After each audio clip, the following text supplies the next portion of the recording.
What if 4-year-old Izuku was caught in all-for-one's anti-life equation explosion, disintegrated, and transported to Apocalypse?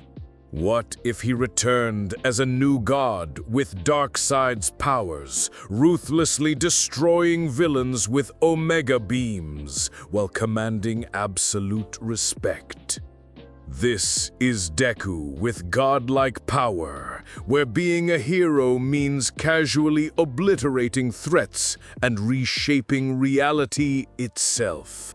Welcome, Legends, to Chronos Recom. I wrote this story myself, so if you have any suggestions or what-ifs you want to see, drop it in the comments below. Also, just wanted to let you know I've got a Patreon set up now for anyone who wants to support the channel directly.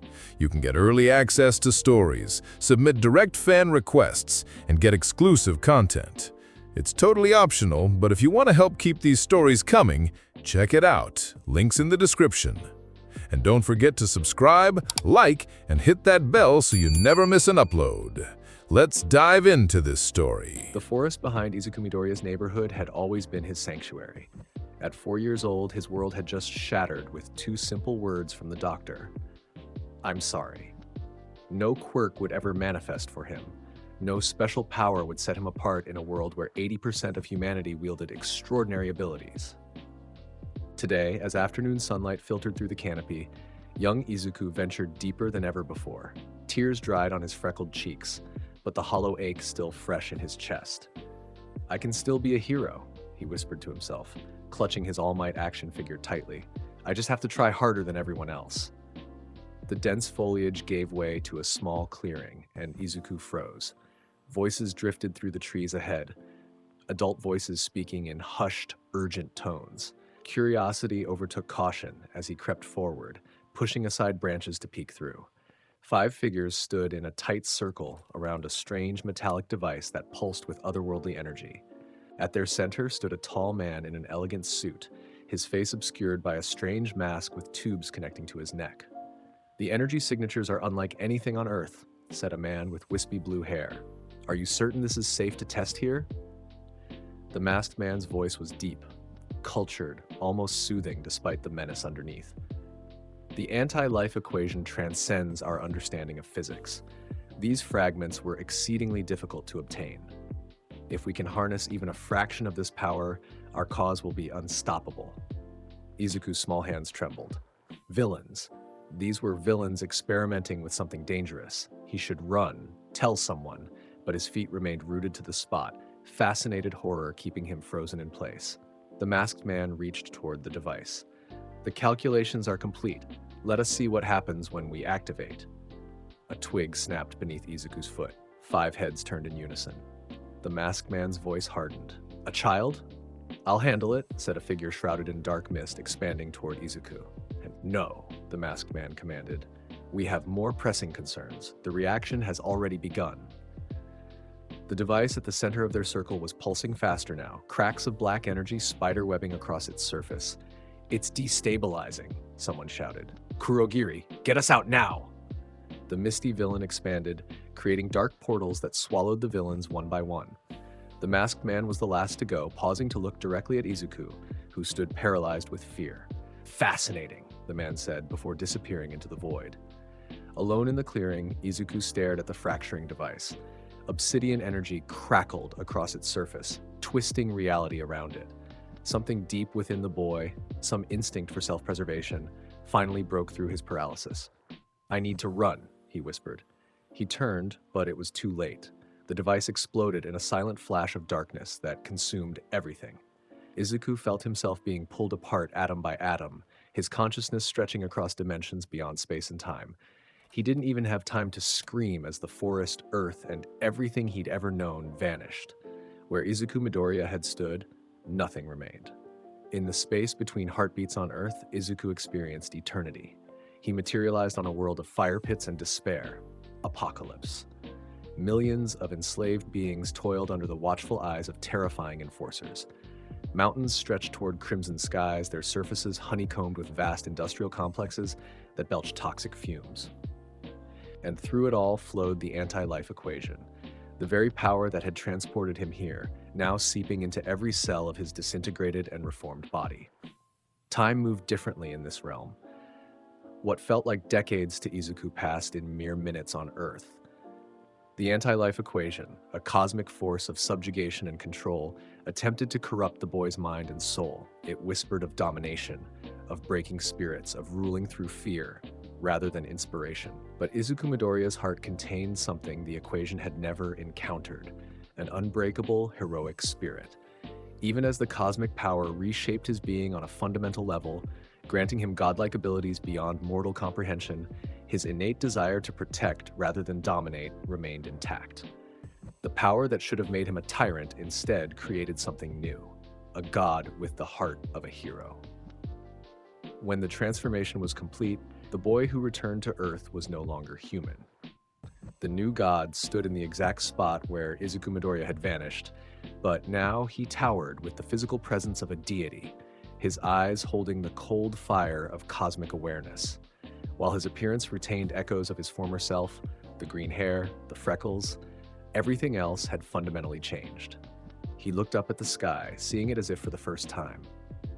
His perception extended beyond the visible spectrum, beyond the limits of mortal senses. The Omega effect surged within him, ready to be unleashed through his eyes at a moment's thought. Strength beyond measurement filled his muscles. Knowledge and strategic insight flowed through his enhanced mind. Izuku Midoriya had returned, but he was Izuku Midoriya no longer. He was something else entirely. The sun was setting when he walked through the front door of his home. His mother dropped the plate she was washing when she saw him, this imposing figure who somehow retained her son's features despite standing nearly 2 heads taller than when he'd left that morning. "Izuku?" she whispered, voice trembling. Is that you?" He looked at her with eyes that had witnessed eternity, that contained power enough to disintegrate mountains. But in those eyes remained something fundamentally Izuku: compassion, kindness, and above all, love for his mother. "Yes, mother," he said, his voice deeper, more resonant than before. "I have returned to you." Inko approached cautiously, hands shaking as she reached up to touch his face. He knelt down to her level, allowing her this moment of connection. "What happened to you?" she asked, tears welling in her eyes. He considered telling her everything: Apocalypse, the anti-life equation, his transformation into a new god. But he understood the burden such knowledge would place upon her. Instead, he simply said, "I have found my purpose. I will protect this world, and I will protect you above all others." Tears streamed down Inko's face as she threw her arms around her transformed son. Though his body was hard as cosmic steel, he returned her embrace with the gentleness of someone holding the most precious thing in the universe. "Your quirk," she whispered. "It finally manifested." He did not correct her. Let her believe this was a quirk. It was simpler than the truth. "Yes," he said quietly. "I have power now." Later that night, alone in the backyard, Izuku tested a fraction of his abilities. With a thought, crimson energy crackled at his eyes before twin beams of pure Omega effect lanced outward, disintegrating a leaf falling from a tree without disturbing a single blade of grass around it. He rose into the air, hovering effortlessly. With barely a flex of his will, he created a small boom tube, a dimensional gateway that could transport him anywhere in the universe. He closed it immediately. Such power required discretion. One truth became clear to him. No one could know what he truly was. He would protect this world as a hero, but the full extent of his nature, his status as a new god, must remain hidden. He would let them believe he was simply a powerful quirk user. As the years passed, Izuku maintained the deception perfectly. He grew up isolated from others, not forming friendships, focusing solely on honing his control over his vast powers. His intellect made academics trivial, while his physical abilities remained carefully restrained during physical education. When Katsuki Bakugo attempted to bully him as he had before, a single cold glance was all it took. Izuku didn't even need to use his Omega beams. Something in his presence made Bakugo recoil instinctively, animal fear overriding his aggressive nature. The explosive boy never tried again. It shifted to one of wary distance. At age 14, Izuku stood before the gates of UA High School, the premier hero academy in Japan. He had chosen the hero path not because he needed validation or recognition, but because it was the most efficient means to protect humanity. Despite his godlike nature, he understood that working within society's systems would be more effective than operating outside them. The entrance exam was a formality. Robots, no matter how advanced, were laughably insignificant before his power. When the gates opened and hundreds of examinees rushed forward to face the mechanical enemies, Izuku walked calmly, unhurried. A one-pointer robot crashed through a building, targeting him with optical sensors. Target acquired. Commencing attack. Izuku didn't break stride. His eyes flashed crimson, and twin beams of Omega effect lanced outward, striking the robot with pinpoint precision. The machine didn't explode, it simply ceased to exist, disintegrated to its component atoms. Other examinees stopped to stare as Izuku continued his casual pace. Another robot appeared, a two-pointer this time. The same result, a flash of crimson, and nothing remained but scattered dust. "Did you see that?" a voice whispered. "He didn't even move. What kind of quirk destroys things that completely?" Izuku ignored them all, methodically eliminating robot after robot with minimal effort. He was careful to make his power appear to be a simple disintegration quirk rather than the Omega effect of a new god. Present Mike's voice echoed across the battlefield, announcing the halfway point of the exam. Izuku had already accumulated more points than any examinee in UA history, but he continued his systematic elimination of targets. Then, the ground trembled. Buildings cracked and collapsed as the zero-pointer, a colossal robot the size of a skyscraper, emerged, its massive form blocking out the sun. Examinees scattered in panic, fleeing the behemoth that wasn't meant to be fought. Izuku stood his ground, analyzing the machine with perception. He noted its structural weak points, its power source, its operational parameters, all in a fraction of a second. Then he heard a cry of pain. A girl with brown hair was trapped beneath rubble, directly in the zero-pointer's path. The robot continued its advance, unaware or uncaring of the human life it was about to extinguish. Izuku moved. To observers, he seemed to vanish, reappearing instantly beside the trapped girl. With one hand, he lifted the concrete slab that pinned her as if it weighed nothing. With the other, he steadied her as she scrambled free. "Are you injured?" he asked, his voice formal and distant despite the concern in his words. "My ankle," she managed, eyes wide with a mixture of pain and awe. "I think it's sprained." The zero-pointer loomed above them, its massive foot about to descend. The girl flinched, expecting to be crushed. Izuku looked up, his eyes flashing with fire. A single Omega beam lanced upward, striking the zero-pointer at its core. For a moment, nothing happened. Then, like a spreading wave, the colossal machine began to disintegrate from the inside out, particles breaking apart and vanishing into nothingness. The entire zero-pointer, a construction designed to withstand the most powerful quirks of professional heroes, dissolved like sugar in water. Silence fell across the battlefield. Every examinee, every UA observer watching through cameras stared in shock. Izuku turned back to the girl. "You should seek medical attention," he said simply, before walking away. In the observation room, the UA faculty sat in stunned silence. Did he just completely erase the zero-pointer? Present Mike finally sputtered. Eraserhead's eyes narrowed. What kind of quirk allows that level of destructive capacity with such precise control? Principal Nezu stroked his chin thoughtfully. More importantly, he saved that girl without hesitation. Powerful quirk or not, he prioritized human life. His rescue points alone would qualify him, said Midnight. Combined with his villain points, he's shattered every entrance exam record in UA history, Nezu finished. Izuku Midoriya, I believe we'll be watching his development with great interest. When the results arrived, Izuku's name stood at the top of the list by a margin so vast it rendered the competition meaningless. His mother wept with joy, embracing him tightly. He returned her embrace with gentle care, the only person in the world who received any warmth from him. I'm so proud of you, Inko whispered. Thank you, mother, he replied simply. I will not disappoint you. The quirk apprehension test on the first day of school provided the first real challenge to Izuku's secret. Not because the tests were difficult, but because maintaining the illusion of merely having an exceptionally powerful quirk required careful restraint. Aizawa-sensei stood before Class 1A with his perpetually exhausted expression.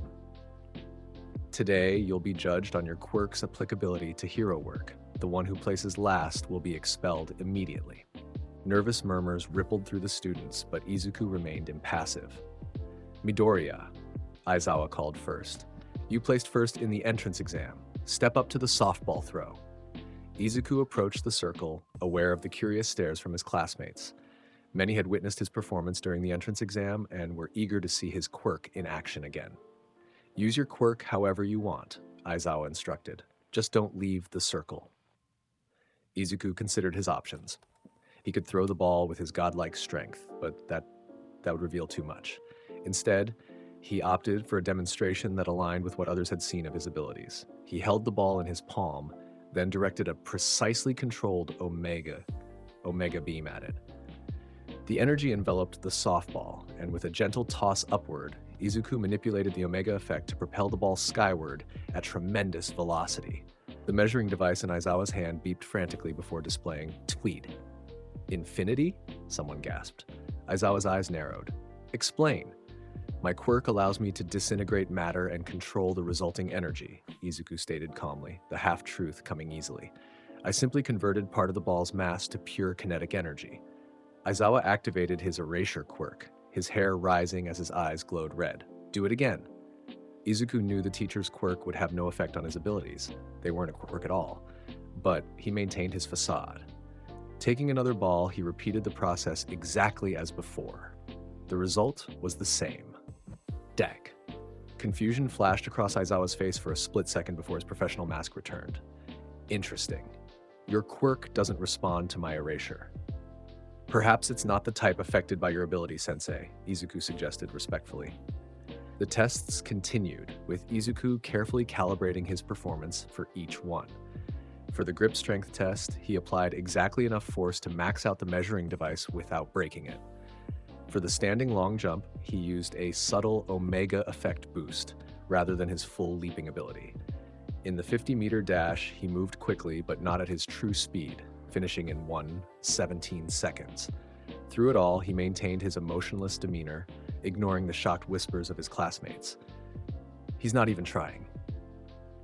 What kind of monster quirk does he have? Did you see how Aizawa's quirk didn't work on him? When the final results were displayed, Izuku stood at the top by a margin that made the difference between second and last place seem trivial by comparison. Aizawa addressed the class. By the way, I was lying about the expulsion. It was a logical ruse to draw out your full potential. As the class erupted in relieved exclamations, Aizawa's gaze lingered on Izuku. Midoriya, a word after class.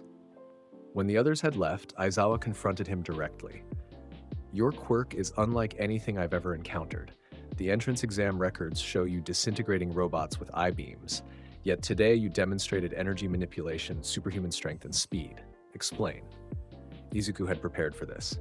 My quirk is energy conversion and manipulation, Sensei. I can convert matter to energy and control that energy in various ways. The applications are diverse.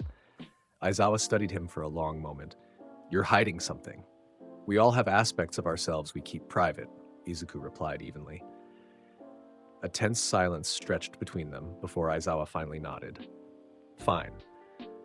But remember that secrets have a way of revealing themselves at the worst possible moments. Don't let yours endanger your classmates.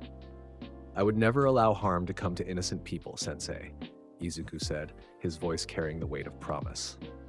Later that day, during lunch, Izuku sat alone despite the crowded cafeteria. Several classmates had attempted to approach him, drawn by his overwhelming performance, but his cold demeanor discouraged conversation. Only one proved persistent enough to break through, Uraraka Ochako, the girl he had saved during the entrance exam. Mind if I sit here? She asked brightly, already setting her tray down. Izuku looked up, his expression neutral. If you wish, Uraraka-san. I never got to properly thank you for saving me during the entrance exam, she said, smiling warmly. That was amazing how you destroyed that huge robot. It was the logical course of action, he replied simply.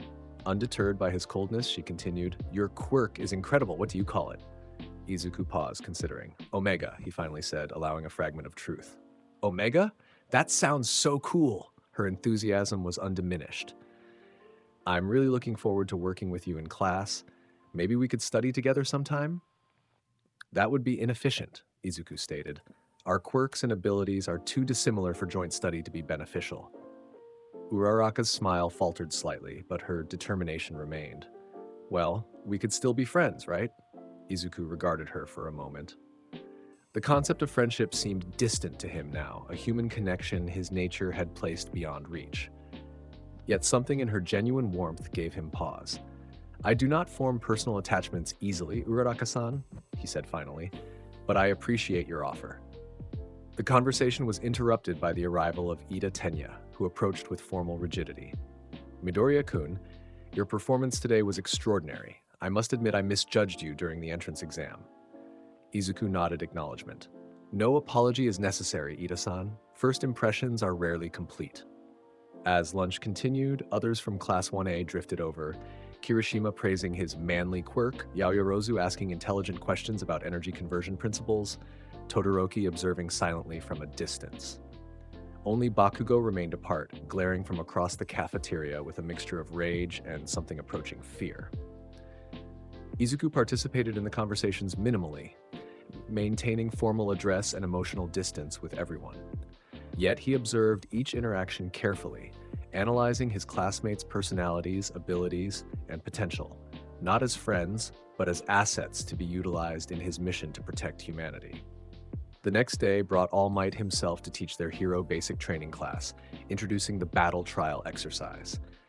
Students would be paired into hero and villain teams for mock indoor battles.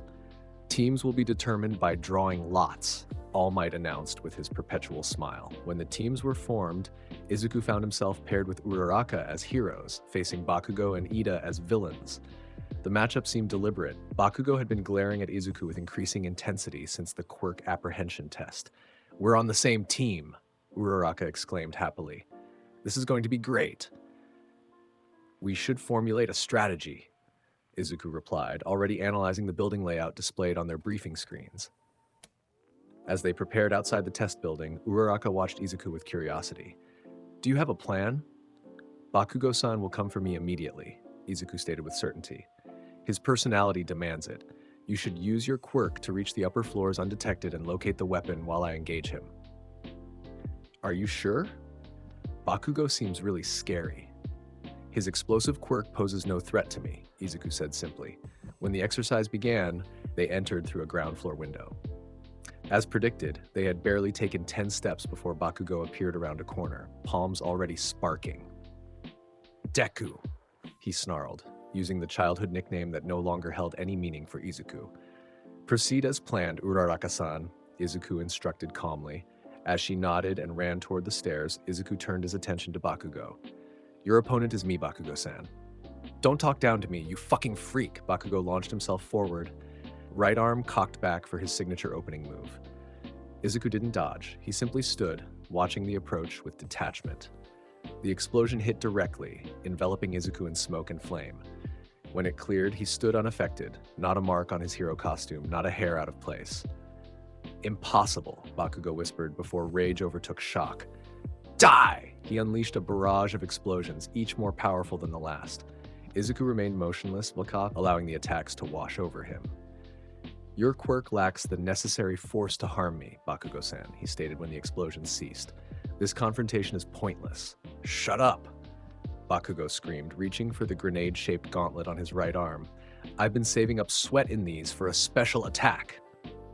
Izuku's eyes narrowed slightly. That would risk structural damage to the building and potential harm to others. I cannot allow it. As Bakugo pulled the grenade pin, Izuku moved. To observers watching through cameras, it appeared as if he teleported.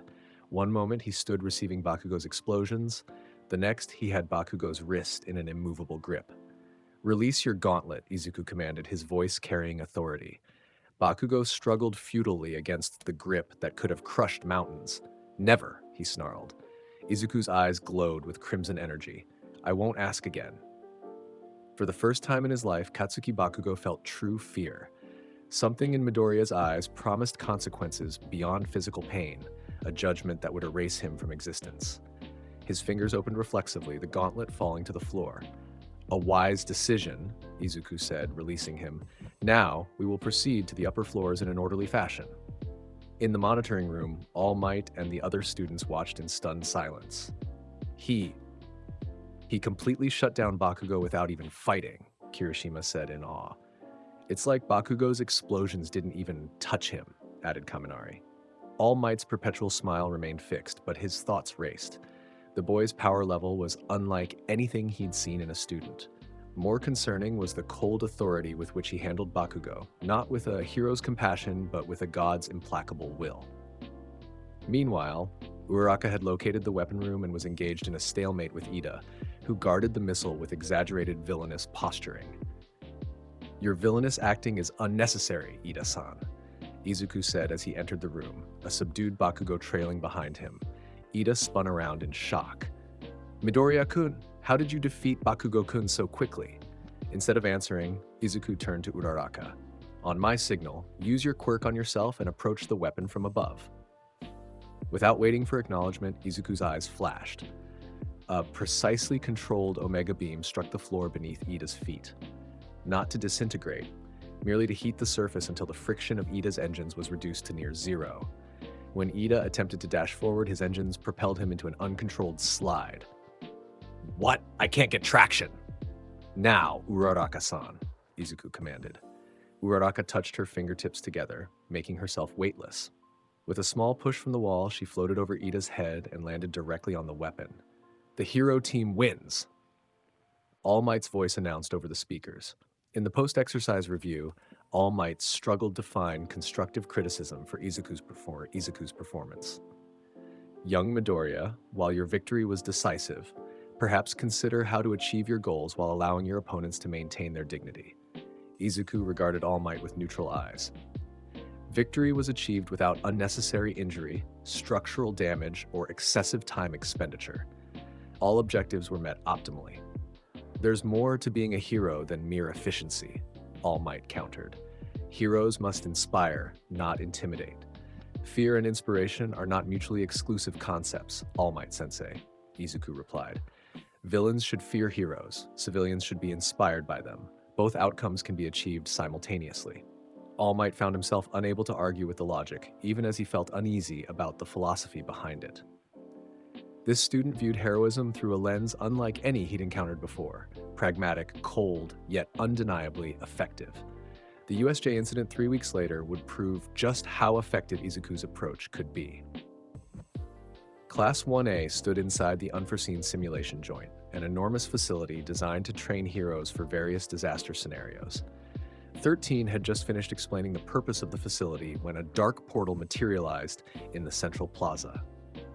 Aizawa immediately tensed. Huddle together and don't move. 13. Protect the students. Villains poured through the portal, dozens of them, led by a pale man with hands attached to his body and face. Behind him lurked a massive bird-like creature with an exposed brain. Eraserhead in 13, the hand-covered villain said, scratching his neck compulsively.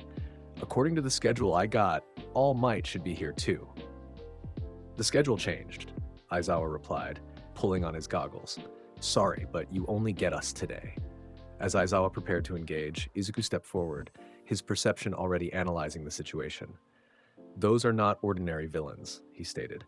The bird creature has been genetically engineered for combat against high-tier quirk users.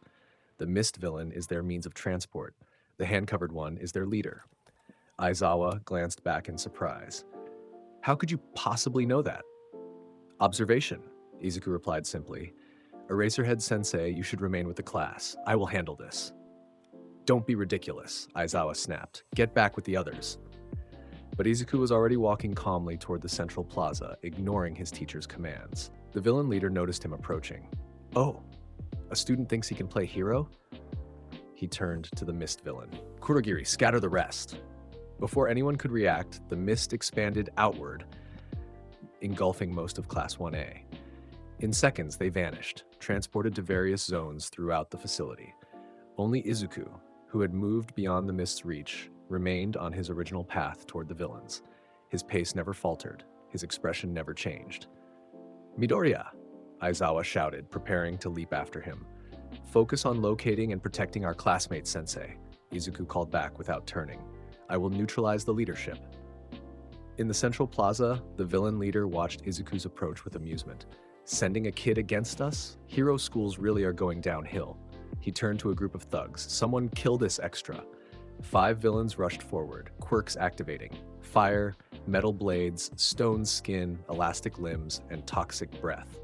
They surrounded Izuku, attacking from all sides simultaneously. Izuku stopped walking. His eyes flashed crimson. 5 Omega beams lanced outward in different directions, each striking a villain with perfect precision. Where the beams hit, matter simply ceased to exist. A hand reaching for him, a blade swinging toward his neck, a toxic cloud approaching his face. Not enough to kill, just enough to disable. 5 villains collapsed, missing the exact body parts they had been using to attack. Silence fell across the plaza. What the hell was that? The leader whispered, scratching his neck more frantically.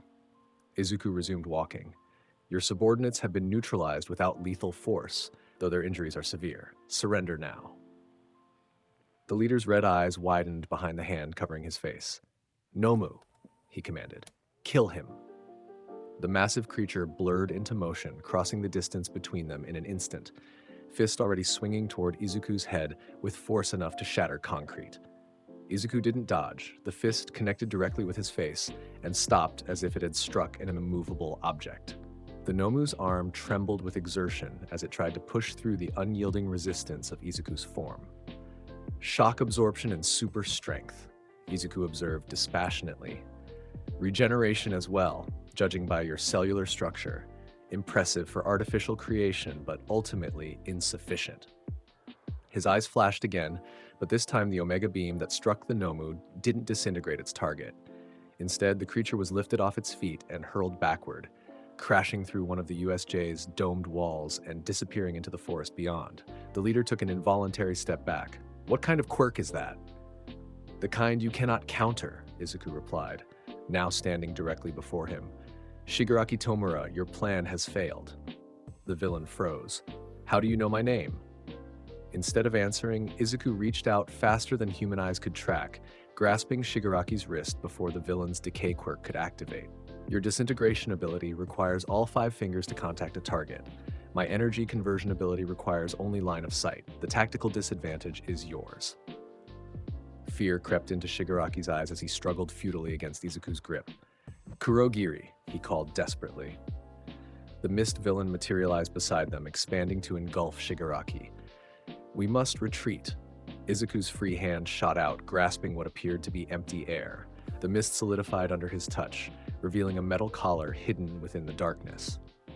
Your quirk emanates from a physical form, Izuku stated. A design flaw. Kurogiri's yellow eyes widened in shock. Impossible. No one has ever. A precise Omega beam struck the metal collar, not destroying it, but disrupting the mechanism within. The mist villain's power flickered and failed. Both of you are now powerless, Izuku informed them. The authorities will arrive shortly. In that moment, the USJ's entrance burst open. All Might stood silhouetted against the light, his signature smile nowhere to be seen. Have no fear, he announced, for I am. He stopped, taking in the scene before him. Izuku standing calmly, holding both villain leaders immobilized, while injured henchmen lay scattered across the plaza. Young Midoriya? All Might said, confusion evident in his voice. What happened here? The villain incursion has been neutralized. All Might Sensei, Izuku reported formally. Their genetically engineered weapon has been disposed of, and their leadership captured. Our classmates were scattered throughout the facility and will require retrieval. All Might's perpetual confidence faltered momentarily as he processed the situation. A first-year student had single-handedly defeated a coordinated villain attack that had been planned specifically to kill him. I see, he managed. Well done, young man. As police forces arrived to take the villains into custody, Class 1A regrouped at the entrance. Their reactions to Izuku's feat ranged from awe to unease. Dude, you took down the boss villains by yourself? Kaminari exclaimed. That's insane! So manly, Kirishima added, pumping his fist. Others were less enthusiastic. Todoroki observed Izuku with calculating eyes, while Yaoyorozu seemed troubled by the implications of his power. Bakugo remained silent, his expression unreadable. Izuku acknowledged their comments with formal nods, but maintained his emotional distance. Their admiration meant nothing to him. Protection of innocence was simply his function. Later in the faculty office, UA's teachers gathered to discuss the incident. The level of power Midoriya displayed is unprecedented for a first-year student, Principal Nezu said, reviewing the security footage. He neutralized the threat with minimal effort. That's what concerns me, Aizawa replied. No 15-year-old should be able to handle multiple pro-level villains without breaking a sweat. His quirk doesn't make sense. All Might remained uncharacteristically quiet, his thoughts troubled. He had intended to offer one for all to a promising student this year, but Midoriya clearly had no need for additional power. In fact, the boy's abilities already seemed to surpass his own in many ways. What do we know about his background? Present Mike asked. Very little, Nezu admitted. His quirk reportedly manifested late, around age 4. No father in the picture. His mother, Midoriya Inko, has a minor telekinesis quirk that couldn't possibly account for his abilities. Could he be connected to the villain somehow? Midnight suggested. A plant or a spy? Aizawa shook his head. No, his actions were decisively against them. Whatever Midoriya is, he's not allied with the League of Villains. Then we continue to observe, Nezu decided, and perhaps accelerate his training. A power like his needs proper guidance. The UA Sports Festival arrived 2 weeks later, providing the first public demonstration of Izuku's abilities. Until now, his power had been witnessed only by classmates and teachers. Today, all of Japan would see what he could do. The preliminary round, an obstacle race, began with all students crowded at a narrow exit. As the signal sounded, most fought for position, quirks activating in a chaotic scramble. Izuku simply walked forward. Students who bumped into him bounced off as if hitting a wall, creating a small clear path around him. He maintained a measured pace, neither rushing nor dawdling. The first obstacle appeared, dozens of giant robots from the entrance exam, including several zero-pointers. Students faltered, seeking ways around or through the mechanical barrier. Izuku didn't break stride. His eyes flashed crimson, and a single Omega Beam cut a precise path through the center of the robots, not destroying them completely, merely disabling their primary systems and creating a perfectly straight corridor that he walked through, untouched. The gathered crowd fell silent, then erupted in astonished cheers. Did you see that? He didn't even slow down. What kind of quirk works like that? Present Mike's voice boomed over the stadium. Incredible. Midoriya from Class 1A just carved through the robots like they were made of butter. This kid is something else, folks. The second obstacle, canyon crossing via tight ropes, proved equally trivial. While others balanced precariously or used their quirks for transport, Izuku simply floated across, his ability to fly manifesting as what appeared to be controlled levitation. The final obstacle, a minefield, posed no challenge at all. His perception allowed him to see every buried explosive, and he walked a perfect path between them without triggering a single one. Izuku crossed the finish line first, a full 2 minutes before the second-place competitor. He showed no joy, no pride, no emotion whatsoever. Victory was the expected outcome, not an achievement to celebrate. The cavalry battle that followed paired students in teams of 2 to 4. Despite his overwhelming performance in the first round, Izuku found himself approached by only one person, Uraraka. Deku-kun, she said, using the nickname she'd heard from Bakugo but stripped of its malice. Would you like to team up? That would be inefficient, Uraraka-san, he replied. My abilities are better suited to individual competition. But this is a team event, she pointed out, and I think we worked well together in the battle trial, Izuku considered. Teamwork was not his preference, but it would be illogical to forfeit due to the event's structure. Very well, we will require 2 more members. They were joined by Tokoyami, whose Dark Shadow offered both offense and defense, and Hatsume Mei, a support course student eager to showcase her babies, technological support items. We don't need your devices, Izuku informed Hatsume bluntly. Maybe you don't, she replied, undeterred, but the audience needs to see them. Think of the exposure. The cavalry battle began with every other team targeting Izuku's group, drawn by the 10 million point headband he wore as the first round winner. What followed was less a competition than a demonstration of futility. Bakugo's team launched an aerial assault, explosions blazing. Izuku's eyes flashed, and the Omega effect created an invisible barrier that Bakugo bounced off harmlessly. Todoroki's team approached with a wave of ice that engulfed everything in its path. A precise Omega beam melted a perfect semicircle in the advancing wall. leaving their team untouched while others scrambled to avoid being frozen. Team after team attempted to claim the 10 million points. All failed. Izuku stood impassive atop his teammates' shoulders, not even bothering to counterattack, merely defending with minimal effort. Is he even trying? Kirishima asked from Bakugo's team. It's like nothing can touch him. He's just standing there, Kaminari added. Has anyone even seen him sweat yet? When the cavalry battle ended, Izuku's team emerged victorious with their points intact. The other qualifying teams, Bakugo's, Todoroki's, and Shinso's, had fought viciously among themselves for second place, ignoring the untouchable first-place team after their initial failed attempts. The tournament portion of the festival began after lunch. The brackets were arranged with Izuku facing Shinso Hitoshi in the first round. Midoriya, Izuku, Shinso called as they took their positions on the stage. The untouchable first year. I wonder if you're really as good as everyone thinks.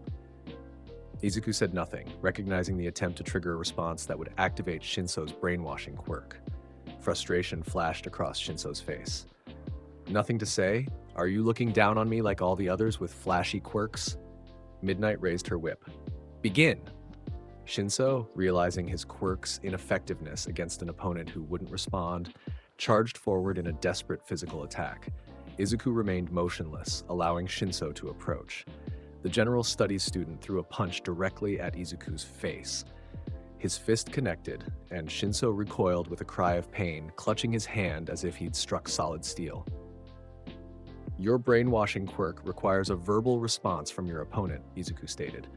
A significant limitation. You should develop alternative strategies. Shinso looked up, pain and frustration in his eyes. Easy for you to say with a quirk like yours. Power alone does not make a hero, Izuku replied, stepping forward. With a precise flick of his finger against Shinso's forehead, carefully calibrated to use the minimum force necessary, he sent the purple-haired student sliding backward out of bounds. Shinso is out of bounds. Midoriya advances, Midnight announced. As Izuku turned to leave, Shinso called after him. Hey Midoriya, do you think someone like me could ever be a hero? Izuku paused, looking back with his perpetually neutral expression. Heroism is not defined by quirks, Shinso-san. It is defined by actions. Train your mind and body to compensate for your quirk's limitations, and your path will become clear. For the first time, something approaching emotion flickered in Izuku's eyes. Not warmth, exactly, but recognition. In Shinso's determination despite disadvantage, he saw an echo of his former self before the anti-life equation had transformed him. The moment passed quickly, his detachment returning as he left the stage. His subsequent matches proceeded with similar efficiency. Against Kaminari, a single Omega Beam neutralized the electricity before it could discharge. Against Ida, precise energy manipulation nullified his engine's thrust. Against Tokoyami, light generated by the Omega effect rendered Dark Shadow powerless. The semifinal match against Bakugo proved more interesting, not because of any challenge to Izuku's abilities, but because of the explosive student's sheer determination. I'll kill you, Deku! Bakugo roared as the match began, launching himself forward with explosions propelling his movement. Izuku stood motionless, allowing the first attack to connect. Bakugo's explosion detonated directly against his chest, with no effect whatsoever. Impossible, Bakugo whispered, before rage overtook his shock. Die! What followed was a one-sided demonstration of futility. Bakugo unleashed his full arsenal, howitzer impact, AP shot, strafing explosions, while Izuku stood impassive, untouched, and unmoved. The being allowed this display to continue, recognizing that Bakugo needed to exhaust himself before he would accept defeat. When Bakugo finally paused, gasping for breath, sweat pouring down his face, Izuku spoke. Are you finished, Bakugo-san? Never. Bakugo snarled, though his arms trembled with exhaustion. Your determination is commendable, Izuku stated, but this match is over. He raised his hand, and a controlled Omega pulse emanated outward, knocking Bakugo off his feet and out of bounds. Bakugo is out of bounds. Midoriya advances to the finals, Midnight announced. The final match pitted Izuku against Todoroki Shoto, whose powerful ice and fire quirk had dominated his side of the bracket. As they faced each other, Izuku noted the familiar determination in Todoroki's heterochromatic eyes, and the subtle desperation beneath. Midoriya, Todoroki said quietly, I will defeat you using only my right side. Izuku tilted his head slightly. You deliberately handicap yourself by refusing to use your fire. This is illogical. Todoroki's eyes narrowed. My fire is his quirk. I won't use it. Begin, Midnight called. A massive wave of ice erupted from Todoroki's right foot, larger than any he had produced before, rushing toward Izuku with glacier-like inevitability. Izuku remained still, allowing the ice to engulf him completely. For a moment, he was hidden within a mountain of frost that towered over the stadium. The crowd fell silent. Had Todoroki actually managed to trap the untouchable Midoriya? The answer came a second later, as crimson energy glowed within the ice, and the entire formation shattered into fine powder that rained down across the arena. Izuku stood exactly where he had been, not a single ice crystal clinging to his uniform. Your ice cannot harm me, Izuku stated, and without your fire, you cannot generate enough power to force me from the ring. Todoroki gritted his teeth, sending another ice wave. The result was the same. After the third attempt, Izuku spoke again. Your father's actions are reprehensible. His treatment of your mother and siblings demonstrates moral bankruptcy. His obsession with surpassing All Might through you is the height of arrogance. Todoroki froze, shock evident on his usually stoic face. How do you know about my family? I observe. I analyze. I understand, Izuku replied. But you are not your father, Todoroki-san. The fire is not his quirk, it is yours. By refusing to use it, you allow him to maintain control over you.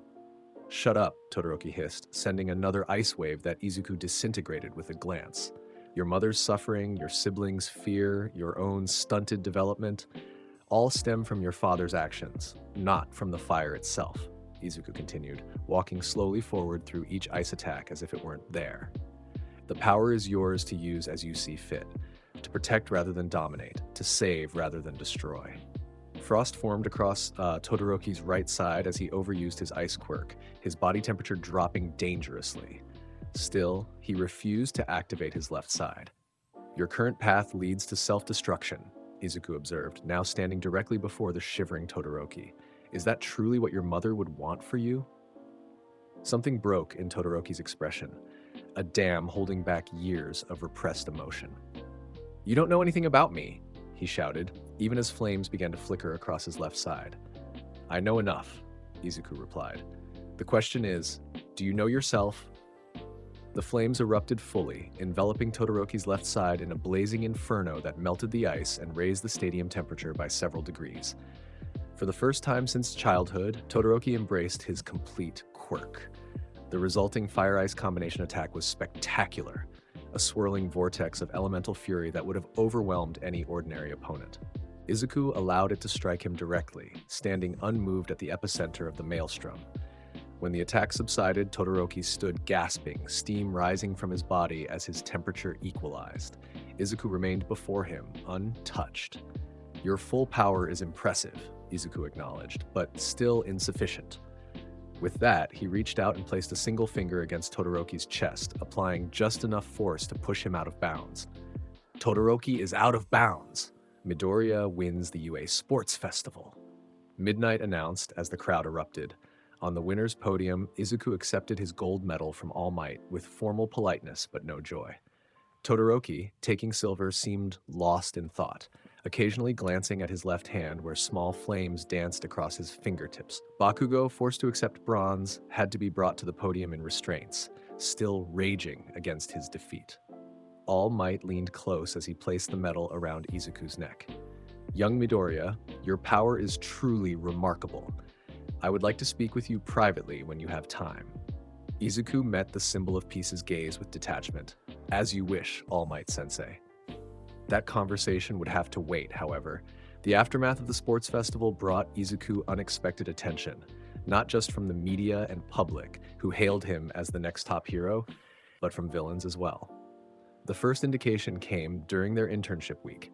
While most students received offers from pro heroes impressed by their festival performance, Izuku received an unusual message delivered directly to his home address, a challenge from the hero killer, Stain.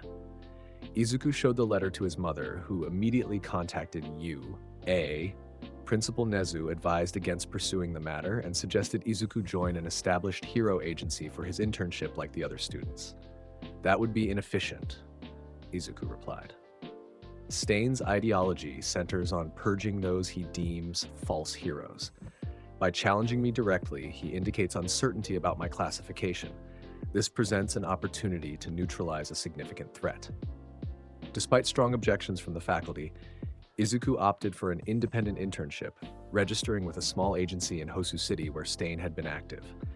His perception told him this confrontation was inevitable, better to face it on his terms.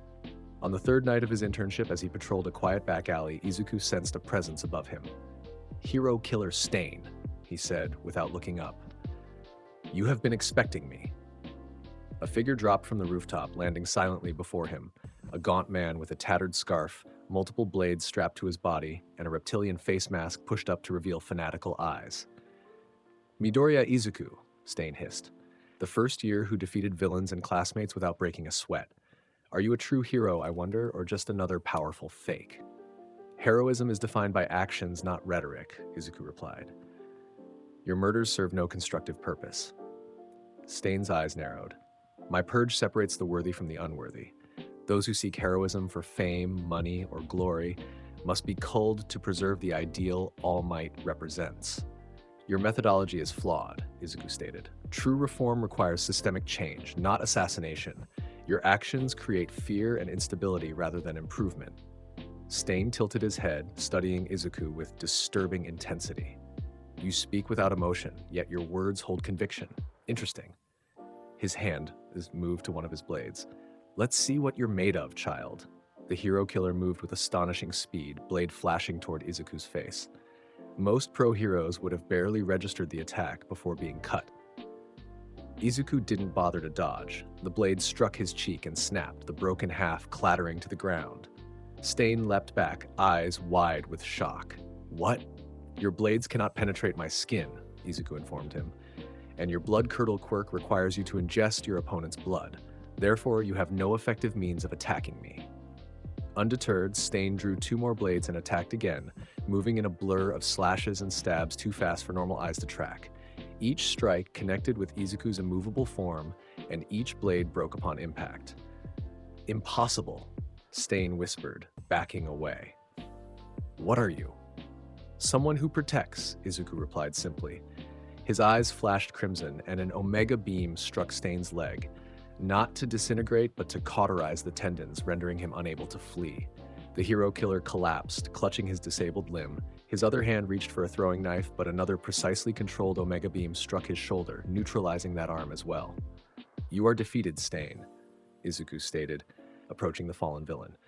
"Your ideology, while containing elements of valid criticism regarding hero society, is fundamentally flawed in its execution."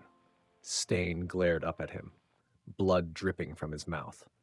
"What would you know of true heroism, child? You who walk through life untouchable, unchallenged."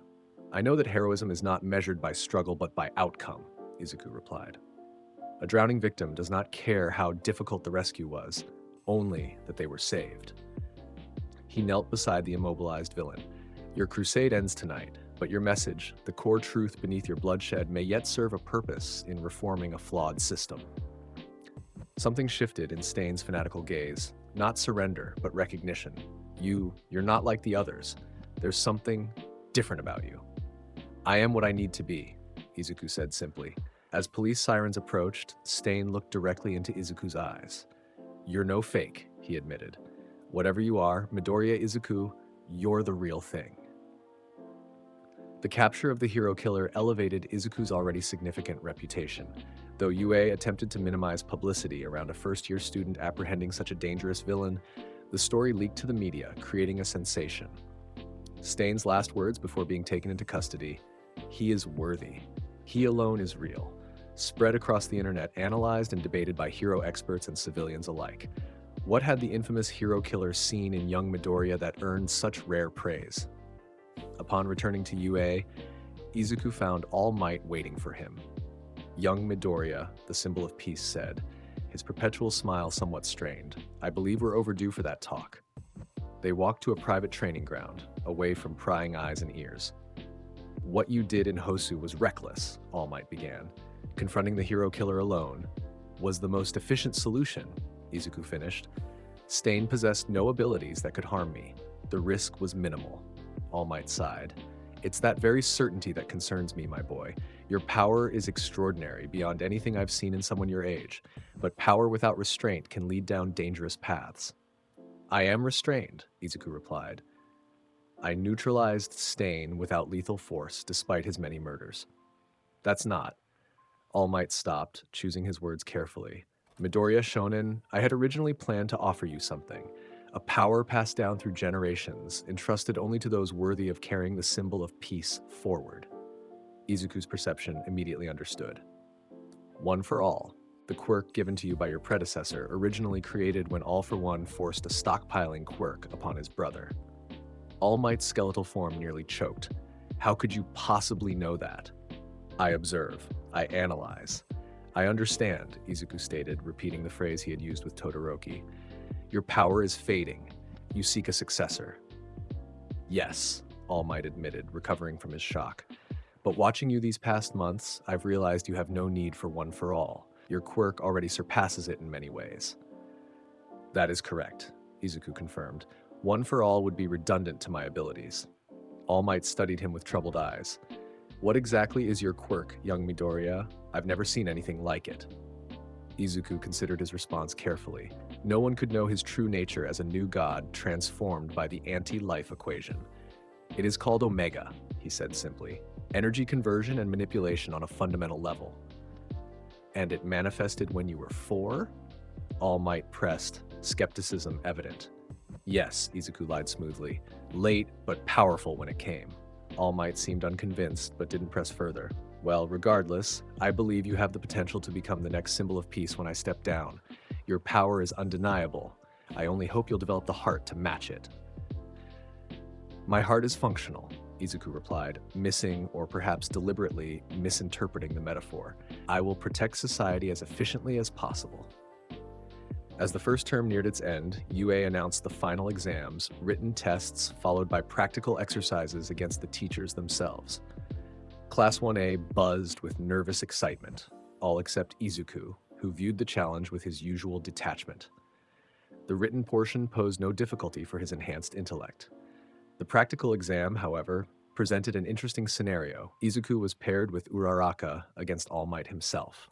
Don't worry, Deku-kun, Uraraka said as they prepared. We'll figure something out together. Your concern is unnecessary, Izuku replied.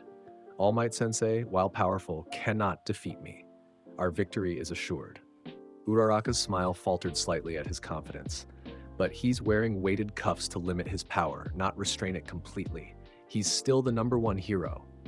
His rank is irrelevant to the outcome, Izuku stated. When the exam began, they entered a cityscape training ground where All Might waited. The symbol of peace stood with his arms crossed, his signature smile in place despite the weights designed to limit him to roughly 20% of his full power. Come, young heroes, All Might boomed. Show me what you've learned. Izuku turned to Uraraka. Proceed to the exit gate, Uraraka-san. I will engage All Might Sensei. What? We're supposed to work as a team, she protested. The objective is to either restrain the villain or escape, Izuku reminded her. The latter is more efficient in this scenario. I will create an opening for your escape. Before she could argue further, All Might charged forward, moving so fast he seemed to blur. Don't get distracted in battle, young heroes! His fist, capable of changing weather patterns with air pressure alone, struck Izuku directly in the chest. The impact created a shockwave that shattered nearby windows, but Izuku didn't move an inch. All Might's eyes widened in surprise. Impressive defense, young Midoriya! Izuku met the hero's gaze with detachment. Your attack power is insufficient, All Might Sensei. Even without the weights, this test is unnecessary. For the first time, uncertainty flickered across All Might's perpetual smile. He leapt back, then charged again, this time with a flurry of punches, his famous California smash. Each strike would have pulverized concrete, yet Izuku stood unmoved, allowing the attacks to connect without effect. Now, Uraraka-san, Izuku called calmly amid the barrage. Proceed to the exit. Uraraka hesitated only briefly before activating her quirk on herself and running toward the gate. All Might noticed and moved to intercept her, but Izuku's eyes flashed crimson. An Omega beam struck the ground before the hero, not to harm, but to create a barrier of superheated air that momentarily blocked his path. Your opponent is me, All Might Sensei, Izuku stated. All Might turned back to him, his smile tightening. Indeed it is, young Midoriya. Let's see how you handle this. The symbol of peace ripped off the weighted cuffs, discarding the limitations placed on him for the exam. His next punch carried the full force of One for All, creating a shockwave that leveled buildings behind Izuku. The result was the same. Izuku remained unmoved. How? All Might whispered, his bombastic persona slipping in genuine shock. No quirk should be able to withstand that. As I said, Izuku replied, this test is unnecessary. He raised his hand, and a precisely controlled Omega pulse emanated outward, not to harm but to push All Might back several meters, demonstrating the gap in their power. Victory through combat is inefficient in this scenario, Izuku explained. Uraraka-san will reach the exit momentarily, fulfilling our objective. As if on cue, a buzzer sounded, indicating Uraraka had successfully escaped. The practical exam was over. All Might stared at Izuku, his perpetual smile absent for perhaps the first time in public. What are you, young Midoriya? He asked quietly. I am a hero in training, Izuku replied simply. Nothing more. But both knew that was a lie. The summer training camp should have been a chance for Class 1A to strengthen their quirks and bonding as a team. For Izuku, whose powers needed no development, it was an exercise in pretense, going through motions that served no purpose for his godlike abilities. The wild pussycats led the students through grueling exercises designed to push their quirks to new limits. Izuku participated minimally, doing exactly enough to avoid drawing attention, but never revealing his true capabilities. On the third night, as students soaked in the hot springs to soothe aching muscles, Izuku sat apart, observing rather than participating. His form required no such recovery. Aren't you getting in, Midoriya? Kirishima called. The water's great for sore muscles. I am not experiencing muscle fatigue, Izuku replied. Enjoy your recovery period. Kaminari laughed. Dude, do you ever relax? It's not just about recovery, it's about hanging out. Social bonding is not a priority for me, Izuku stated. The other boys exchanged glances, Kirishima shrugging as if to say, I tried. Only Todoroki seemed to understand, watching Izuku with quiet recognition of someone else who stood apart from others. Later that night, Izuku sat alone on the roof of the lodge, his perceptions scanning the surrounding forest. Something felt wrong, a disturbance in the natural patterns, movements where there should be none. His suspicions were confirmed when a wall of blue flame suddenly erupted from the forest's edge, quickly spreading toward the lodge. Villains had found them. Izuku moved instantly, dropping from the roof as students began to emerge from their rooms in confusion and panic. Aizawa and the Pussycats were already mobilizing, shouting instructions. Everyone, stay together, Aizawa commanded. This is a villain attack. Mandalay, contact the school. Izuku approached his teacher. Eraserhead Sensei, there are approximately 16 villains in the surrounding forest. Their leader appears to be a fire user, creating the blue flames. Their likely objective is kidnapping, not mass casualty. Aizawa's eyes narrowed. How could you possibly know that? Observation, Izuku replied simply. I will neutralize the immediate threats while you evacuate the others. Absolutely not, Aizawa snapped. You're a student who defeated the USJ invasion and captured the hero killer, Izuku reminded him. Your primary responsibility is to protect the majority. Mine is to eliminate the threat. Before Aizawa could argue further, a villain burst through the lodge wall, a massive, muscular man with his brain exposed, similar to the Nomu from USJ, but with distinct differences. Found you, the creature bellowed, lunging toward the gathered students. Izuku moved between them and the threat, his eyes flashing crimson. The Omega beam that struck the Nomu-like villain didn't disintegrate him. That would raise too many questions. Instead, it struck with concussive force, hurling the creature back through the wall and deep into the forest. Proceed with evacuation, Izuku told Aizawa. I will handle this. Perhaps recognizing the futility of argument, Aizawa nodded tersely. Don't take unnecessary risks. Your priority is survival, not combat. Izuku didn't bother responding to advice he had no intention of following. Instead, he walked calmly into the burning forest, his form completely unaffected by the flames that parted around him as if afraid to touch his skin. He found the first villain, a girl in a school uniform with a maniacal grin, perched in a tree. Ooh, what's this? She giggled, twirling a knife. A student wandering all alone? Are you lost, little hero? Izuku looked up at her, his expression unchanged. Toga Himiko, blood transformation quirk. Return to your companions and retreat, or face consequences. Her eyes widened in surprise, then narrowed with dangerous interest. You know my name? That's not fair. I don't know yours yet. She leapt from the branch, knife flashing toward his throat. Izuku didn't dodge. The blade struck his skin and bent harmlessly like metal hitting diamond. Toga blinked in confusion. What? Your weapons cannot harm me, Izuku stated. A tactical disadvantage. Before she could respond, his hand shot out, grasping her wrist with immovable precision. You will tell me the purpose of this attack. Despite her predicament, Toga's manic smile returned. Wouldn't you like to know? But I like playing hard to get. Very well. Izuku's eyes glowed, and a gentle omega pulse rendered her unconscious. He placed her prone form carefully against a tree, ensuring she was secured but not injured. He continued through the burning forest, encountering and neutralizing villain after villain with mechanical efficiency. Each was left unconscious but unharmed, restrained for later arrest rather than eliminated. Finally, he reached a clearing where blue flames burned hottest. At its center stood a young man with dark hair and patches of burned, stapled skin, the fire user responsible for the conflagration. Interesting, the villain said, observing Izuku's approach through the flames. You walk through my fire like it's nothing.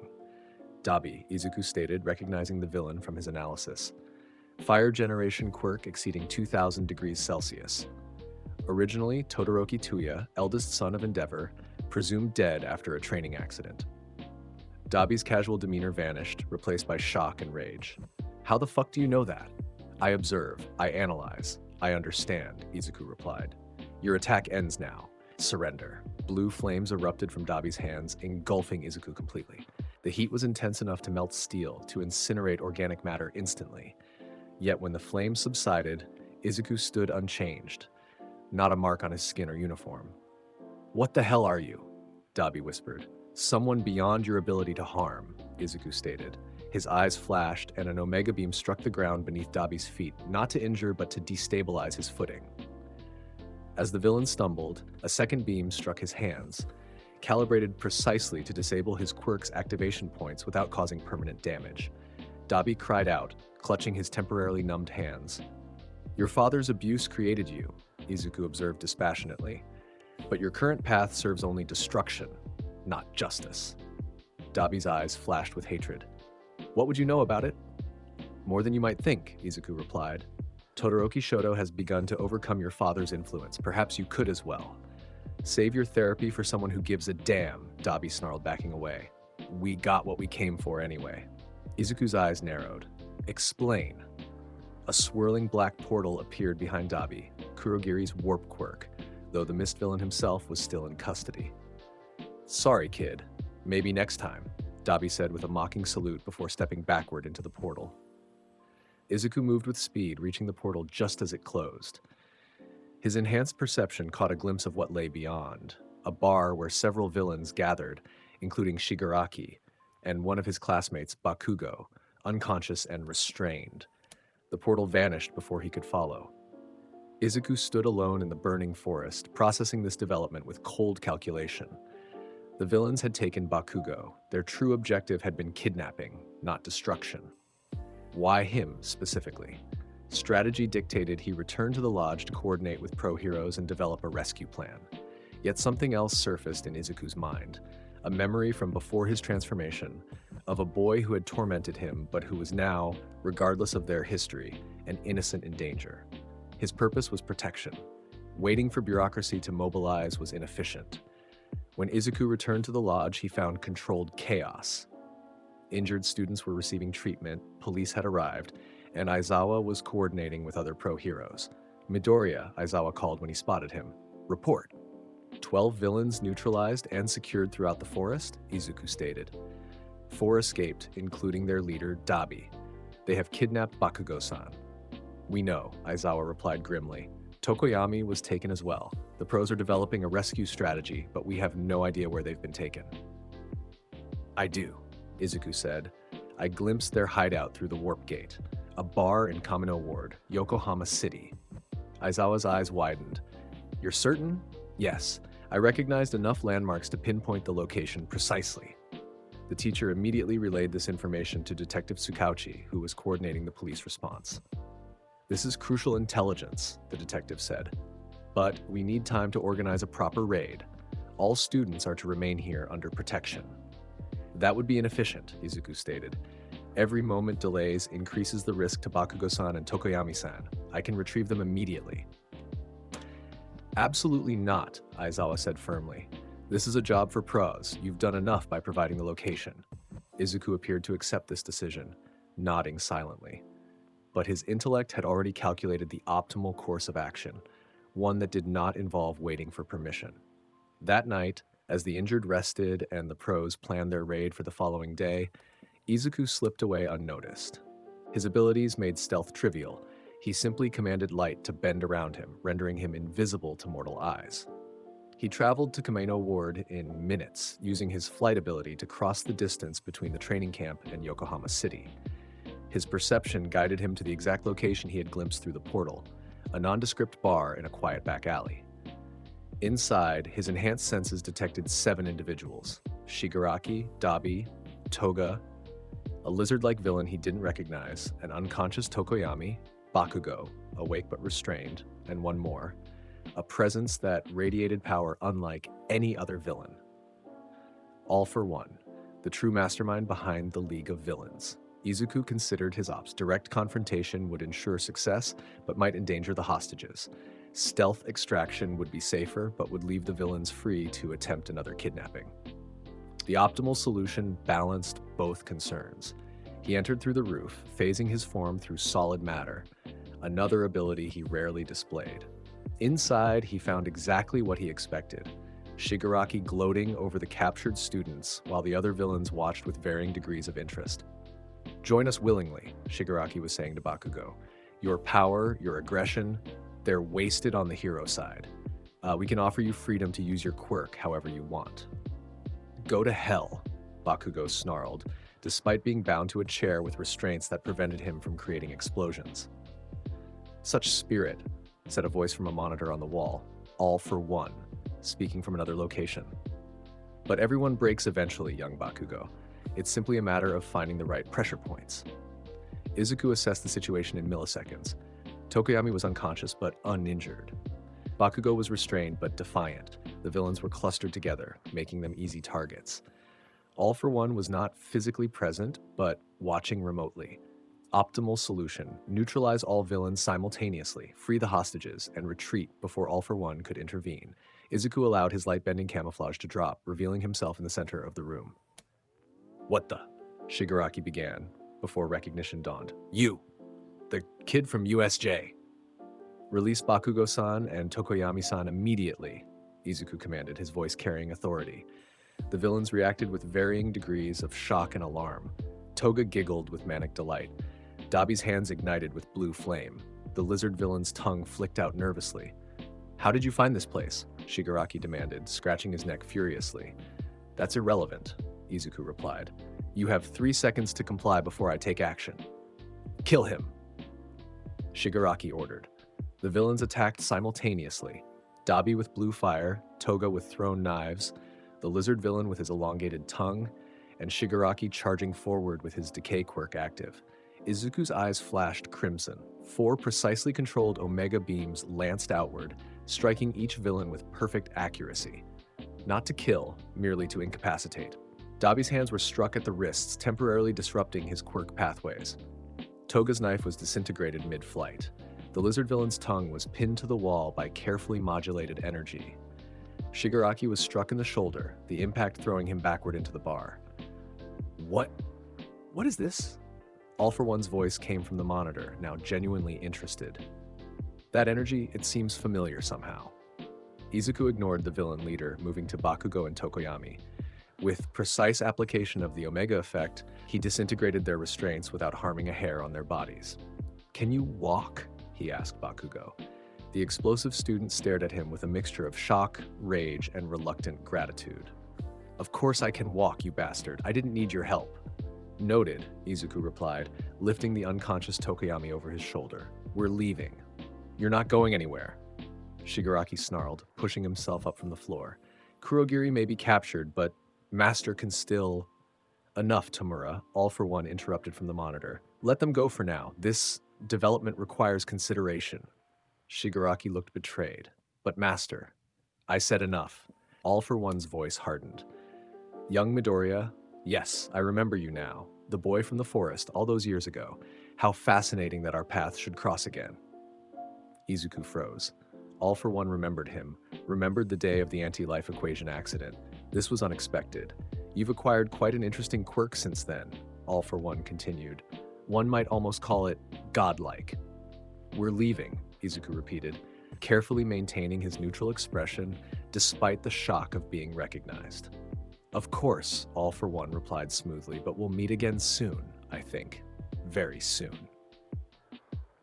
Izuku backed toward the exit, keeping the villains in sight. Bakugo followed, for once not arguing. Once outside, Izuku turned to Bakugo. Can you create enough explosions to signal our location to the pro-heroes? They are preparing a raid for tomorrow, but our extraction tonight will change their timeline. Bakugo's hand sparked. Can I create explosions? Watch me. He raised his arms and unleashed a massive detonation skyward, bright enough to be seen across Kamino Ward. Within minutes, the sound of approaching sirens filled the air. The pros will be here soon, Izuku stated. We should... A massive explosion interrupted him, emanating from several blocks away. The ground shook beneath their feet as a plume of dust and debris rose into the night sky. What the hell was that? Bakugo demanded. Izuku's perception immediately grasped the situation. All for One has moved to a warehouse district to confront the approaching heroes. He seeks to create a diversion while the League escapes. Then let's go help, Bakugo insisted, already moving toward the explosion. No, Izuku said firmly. Your priority is to remain with Tokoyami-san and await the authorities. All for One is beyond your capabilities. Like hell he is. I'm not some weakling who needs protection. This is not about strength, Izuku replied. It is about strategy. The optimal course of action is for you to ensure Tokoyami-san's safety while I assess the situation. Before Bakugo could argue further, Izuku transferred the unconscious Tokoyami to him. Pro-heroes will arrive within approximately 47 seconds. Remain here. With that, he rose into the air and flew toward the site of the explosion, leaving a stunned Bakugo behind. The warehouse district was in chaos. Several buildings had been completely leveled, and in the center of the destruction stood All for One, a massive figure in a dark suit, his face concealed by a strange life support mask. Around him lay several injured pro-heroes, including Endeavor and Edge Shot. And facing him, bloodied but unbowed, was All Might in his muscle form, though Izuku could perceive the strain maintaining it was causing him. It ends tonight, All for One, All Might declared, his perpetual smile strained but present. Your reign of terror stops here. Bold words from a man running on fumes, All for One replied, his synthesized voice unnervingly calm. How much time do you have left? Symbol of peace? 5 minutes? Less? They clashed again, the shockwave from their collision shattering windows for blocks around. All Might was giving everything he had, but Izuku could see the truth. The symbol of peace was reaching his limit. One for All's embers were fading fast. All for One seemed to sense this too. You're weakening, All Might. Soon your true form will be revealed to the world and the symbol will die. Izuku assessed the situation with calculation. All Might was indeed approaching his limit. All for One possessed multiple quirks that made him formidable even against the symbol of peace. The optimal outcome, All Might's victory, was becoming increasingly improbable. Intervention was logical. Yet something held him back. The recognition that this confrontation represented the culmination of a decades-long struggle between two icons. His perspective granted him insight into the symbolic importance of this battle. All Might needed to defeat All for One himself, or the victory would be hollow. Izuku descended to a rooftop overlooking the battle, observing but not intervening. His presence did not go unnoticed. We have an audience, All for One commented, glancing up mid-battle. The boy with the interesting quirk has come to watch your fall, All Might.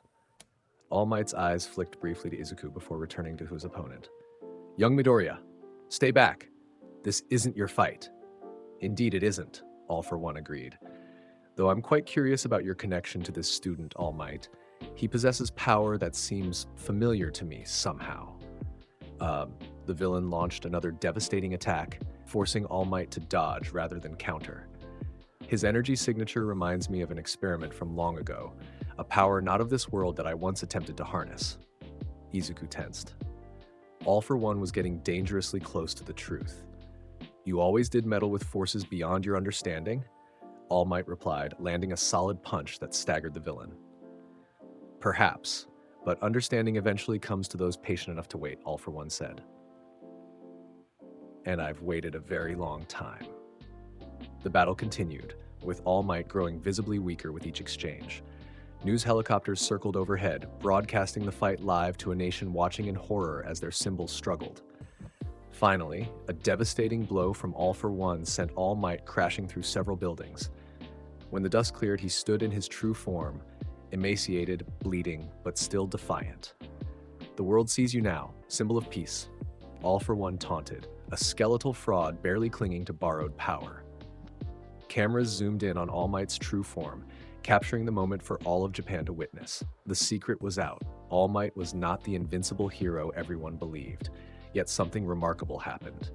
As All Might struggled to his feet, his arm began to bulge with muscle, not his entire body, just one limb, swelling with the last embers of One for All. You're right that I'm at my limit, All Might admitted, his voice carrying to the microphones of the news helicopters. But that's exactly why I cannot lose. With his remaining strength concentrated in one final attack, All Might charged forward. United States of Smash! The punch connected with earth-shattering force, creating a cyclone that forced even Izuku to brace himself on his rooftop perch. When the dust settled, All for One lay unconscious in an impact crater, defeated at last.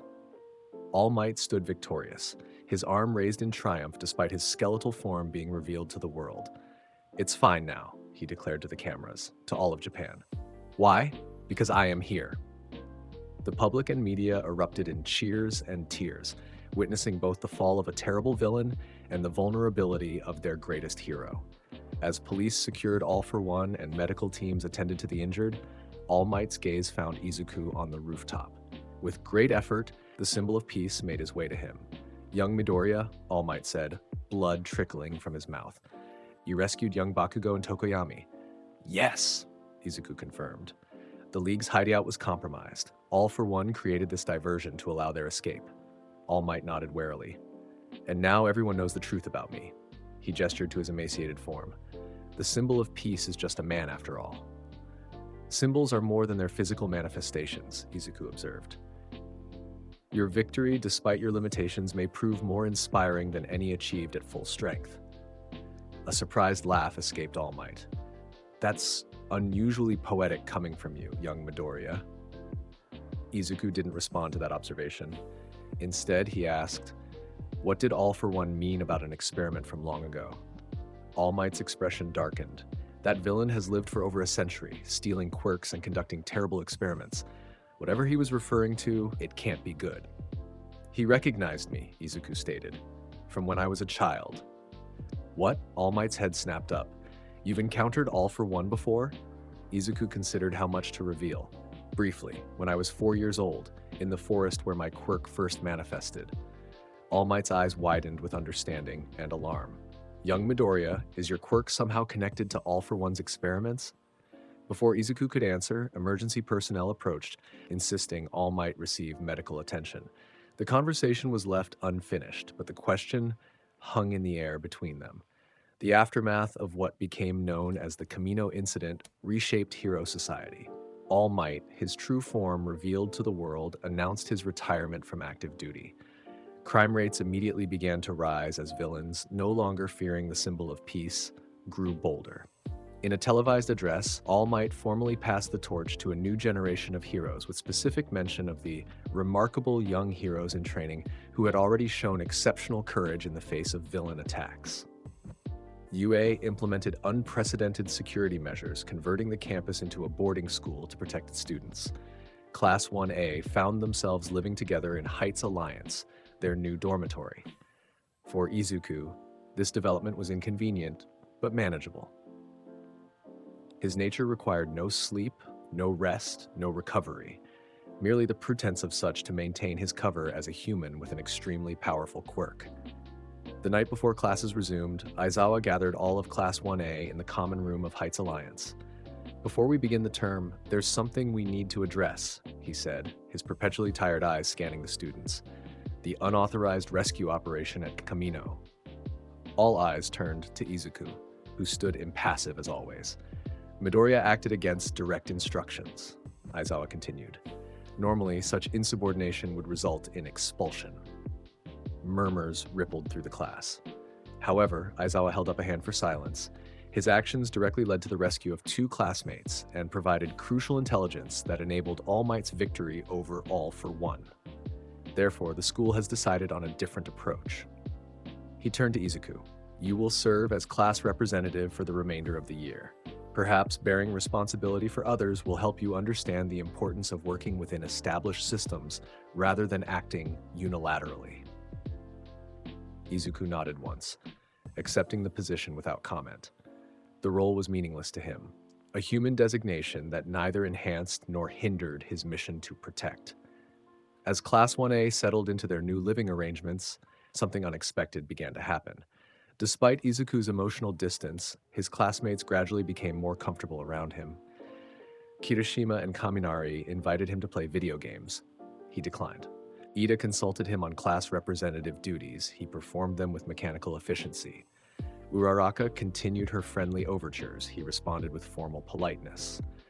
Even Bakugo's hostility had transformed into something more complex, a grudging acknowledgement that, regardless of their past, Midoriya had saved him when it mattered. One evening, as Izuku sat alone in the common room reviewing hero laws for a class assignment, Bakugo approached him. "Deku," he said, using the old nickname but without its former malice. Izuku looked up. "Bakugo-san." "Why did you come for me?" Bakugo demanded without preamble. "At Kamino. Why risk yourself when you could have just let the pros handle it?" Izuku considered the question. The true answer involved complex calculations of efficiency and optimal outcomes, hardly something Bakugo would understand or accept. "You were in danger," he said instead. "I had the means to help." Bakugo's eyes narrowed. "That's it? No ulterior motive? No desire to prove yourself better than me?" "Such motivations would be illogical," Izuku replied. "Our relative capabilities are already established." A vein throbbed in Bakugo's forehead. "You saying you're better than me, Deku?" "I am stating that comparative ranking is irrelevant to heroic function," Izuku clarified. "Your quirk has applications mine does not. The reverse is also true." Bakugo studied him for a long moment. "You're different," he finally said. "Not just your quirk. You're not the same Deku I knew growing up." For the briefest moment, something flickered behind Izuku's impassive eyes, perhaps recognition that Bakugo, of all people, had come closest to perceiving the truth. He was indeed not the same Izuku Midoriya who had once existed. That boy had been disintegrated years ago, replaced by something beyond human. "People change," Izuku said simply. Bakugo snorted. "Yeah, but not like this." He turned to leave, then paused. "Thanks. For Kamino. Don't think this makes us friends or anything." "Noted," Izuku replied. As Bakugo walked away, Izuku's perception detected a presence watching from the doorway. All Might in his civilian form, having overheard the exchange. The former symbol of peace had taken a teaching position at UA, continuing to mentor the next generation despite his retirement from active heroics. "Young Midoriya," All Might said, entering the common room. "Do you have a moment?" "Yes, All Might Sensei." The emaciated hero sat across from him, coughing slightly before speaking. "There's something I've been meaning to ask you since Kamino, something that's been bothering me." Regarding All for One's comments about our prior connection, Izuku guessed. "Yes." All Might leaned forward, his sunken eyes intense. "He mentioned an experiment involving power not of this world. And you confirmed you encountered him as a child, around when your quirk manifested." Izuku remained silent, waiting. "Young Midoriya, I've been a hero for decades. I've seen thousands of quirks, studied their development and application, and nothing I've ever encountered resembles your abilities." All Might's voice dropped lower. "Your power isn't a quirk at all, is it?" The question hung in the air between them. Izuku calculated his options. Complete denial would strain credibility. Full disclosure was unnecessary and potentially problematic. A partial truth served optimal outcomes. "You are correct," Izuku finally said. "My abilities are not derived from a quirk in the conventional sense." All Might exhaled slowly. "I suspected as much. What happened in that forest when you were 4? "I encountered All for One and several associates experimenting with energy of extraterrestrial origin," Izuku explained, carefully selecting his words. "An accident occurred. The energy bonded with me at a fundamental level, altering my physiology." "And this energy gave you your powers?" "It transformed me," Izuku corrected. "The distinction is important." All Might process this, his expression troubled. "Does anyone else know? Your mother?" "She knows I changed. She does not know the full extent or nature of the transformation." "I see." All Might studied him with new understanding. "And is that why you're so different from other students your age? This transformation affected more than just your physical abilities?" "Yes," Izuku confirmed. "My perspective is broader now." All Might nodded slowly. "Young Midoriya, I won't pretend to understand what you've become. But I do know this: power, whatever its source, comes with responsibility. You've chosen the hero path, which speaks to your character. But true heroism requires more than just protecting people physically. It means connecting with them, understanding their fears and hopes. I understand fear and hope as concepts. Their emotional resonance is less accessible to me now." "That's what concerns me," All Might admitted. "A hero who cannot feel what those they protect feel risks becoming detached, seeing people as objects to be saved rather than lives to be cherished." Izuku considered this. "An interesting perspective. I will process it." All Might sighed. "Well, that's something, I suppose." He stood to leave, then paused. "One more thing. Now that my secret is out and One for All is fading, I'm still searching for a successor. I know you don't need or want my quirk, but perhaps you could help me identify a worthy candidate among your classmates." "I will consider potential matches based on compatibility and character," Izuku agreed. As All Might left, Izuku remained in the common room, processing their conversation. His intellect had always understood heroism as a logical imperative: the protection of innocence, the neutralization of threats, the maintenance of social order. All Might suggested a different dimension to heroism, an emotional connection he no longer experienced. The new god contemplated this perspective, filing it away for further analysis as he returned to his studies. The world was changing. The symbol of peace had fallen. New threats would emerge to fill the vacuum, and Izuku Midoriya, the god who walked among humans, would be ready. What he didn't know was that forces beyond Earth had taken notice of his transformation. The anti-life equation's activation had sent ripples across the multiverse, drawing attention from realms that existed beyond mortal comprehension. On Apocalypse, a dark throne sat empty, its rightful occupant absent for years. But power abhors a vacuum, and the forces of tyranny were stirring once more. The new gods were watching, and soon they would come for the one who had claimed their power. At UA, life continued. Classes resumed, training intensified, and the cultural festival approached.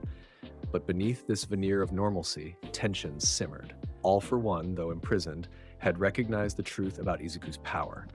All Might knew his abilities weren't a quirk, and somewhere in the darkness between worlds, cosmic forces were aligning.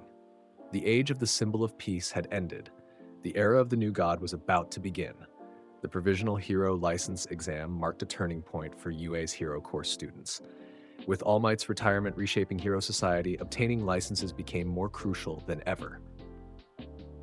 As Class 1A arrived at the National Examination Site, Izuku observed the hundreds of Hero students gathered with detachment.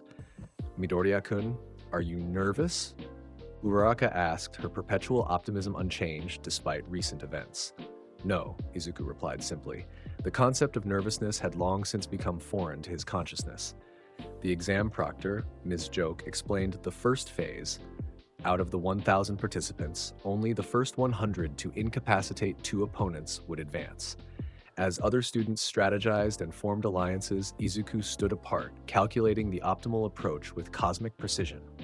When the exam began, chaos erupted. Students from other schools immediately targeted UA, recognizing them as primary threats after their public battles with villains. Dozens converged on Class 1A, quirks blazing. "Scatter!" Kirishima shouted to his classmates. Izuku remained motionless as 3 students from Ketsubutsu Academy launched simultaneous attacks. Their quirks, earth manipulation, sonic projection, and kinetic enhancement, would have overwhelmed any ordinary opponent. None touched him. The earth shattered against an invisible barrier of energy. The sonic attack dissipated harmlessly before reaching him. The enhanced physical strike connected with his immovable form, resulting in the attacker's pained cry as bones fractured against what felt like cosmic steel. "Your coordination is commendable," Izuku observed dispassionately, "but insufficient." His eyes flashed crimson, not with the full power of his Omega beams, which would have been unnecessarily destructive, but a precisely calibrated pulse that struck the target's exam balls, shattering them instantly and eliminating all three contestants simultaneously. Throughout the arena, similar scenes unfolded. Wherever Class 1A members found themselves overwhelmed, Izuku appeared, not through conventional movement but by manipulating spatial dimensions in ways invisible to mortal perception. One moment he wasn't there, the next he stood before desperate classmates, neutralizing threats with mathematical precision. Observers in the monitoring room watched in stunned silence. What are we seeing?" one examiner whispered. "Midoriya Izuku," Miss Joke replied, her usual humor absent. "UA's first-year phenomenon." "That's not a quirk." Another examiner stated flatly, "That's something else entirely." The first phase concluded with Izuku eliminating 63 opponents, far more than required and more than any other participant in examination history. His classmates benefiting from his intervention all advanced as well. The second phase introduced rescue operations in a simulated disaster zone. As artificial rubble crashed down and professional actors played injured civilians, Izuku's perception instantly mapped the entire scenario. Every victim's location, every structural weakness, every optimal rescue path. "Team operations will be inefficient," he informed his classmates. "I will stabilize the central collapse zone, focus on peripheral rescues." Before anyone could object, he moved to the epicenter of the destruction, where the heaviest debris crushed trapped victims. With minute gestures, he manipulated matter at its fundamental level, restructuring molecular bonds to transmute crumbling concrete into stable support structures. The examining heroes monitoring the rescue operations stared in disbelief as readings showed structural integrity improving throughout the disaster zone, not just stabilizing but becoming stronger than before the collapse.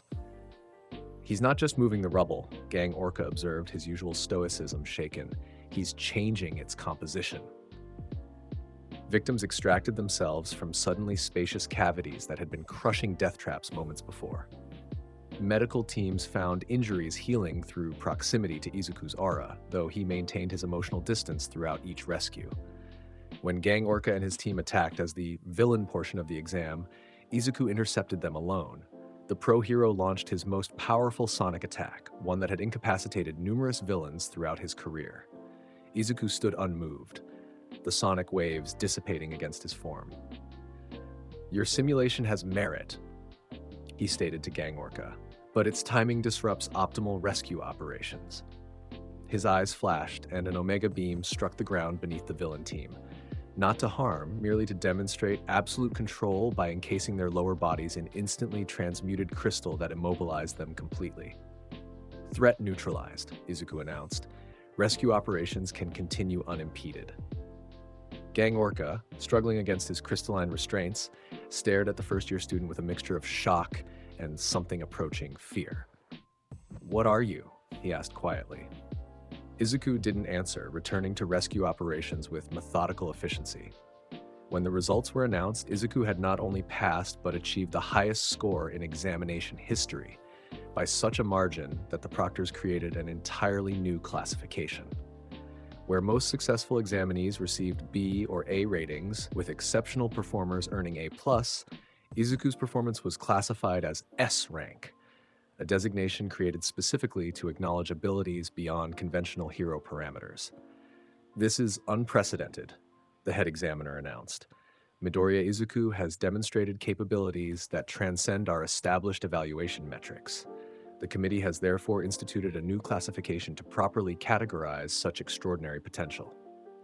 As his classmates celebrated their own successes, Izuku stood apart, his consciousness already processing the implications of this formal recognition.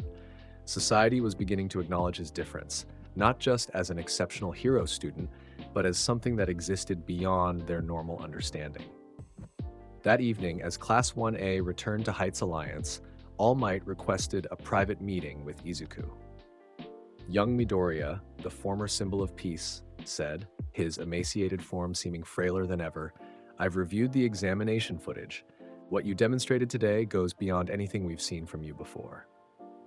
The parameters required more comprehensive application of my abilities, Izuku explained. "That's what concerns me," All Might replied. "You've clearly been restraining yourself all along. Even in our battle simulations against villains at USJ, during the sports festival, you've never shown your true capabilities." Correct. Full application would be excessive for most scenarios. All Might studied him with troubled eyes. "The examination committee has contacted UA about your results. They're suggesting you might qualify for immediate provisional certification as a pro hero, bypassing the student phase entirely." "That would be efficient," Izuku acknowledged, "but not appropriate," All Might countered. "Power alone doesn't make a hero, youngling Midoriya. There's experience, judgment, emotional intelligence." "My judgment's optimal," Izuku interrupted. "My analytical capabilities exceed human limitations. Emotional responses frequently impair rational decision-making in crisis scenarios." All Might sighed heavily. "And that's precisely my point. You speak of humanity as if you're separate from it, as if emotions are flaws rather than essential aspects of the people you're meant to protect." Izuku considered this perspective. "An interesting observation. I will process it." The retired hero seemed about to say more, then simply shook his head. "We've recommended you continue the standard education track despite your exceptional abilities. There's more to learn at UA than just how to use your power." Izuku nodded once, accepting this decision without argument. Time was an abstract concept to his perception. A few years of human education were insignificant in cosmic terms. What he didn't verbalize was his awareness that forces were already in motion that would soon make formal hero structures irrelevant. His perception had detected disturbances beyond normal human awareness, ripples in the fabric of reality as dark powers consolidated in the shadows. The criminal underworld, emboldened by All Might's retirement, was reorganizing. And at its center, despite his imprisonment, All for One's influence continued to spread like cosmic cancer, guided by plans centuries in the making.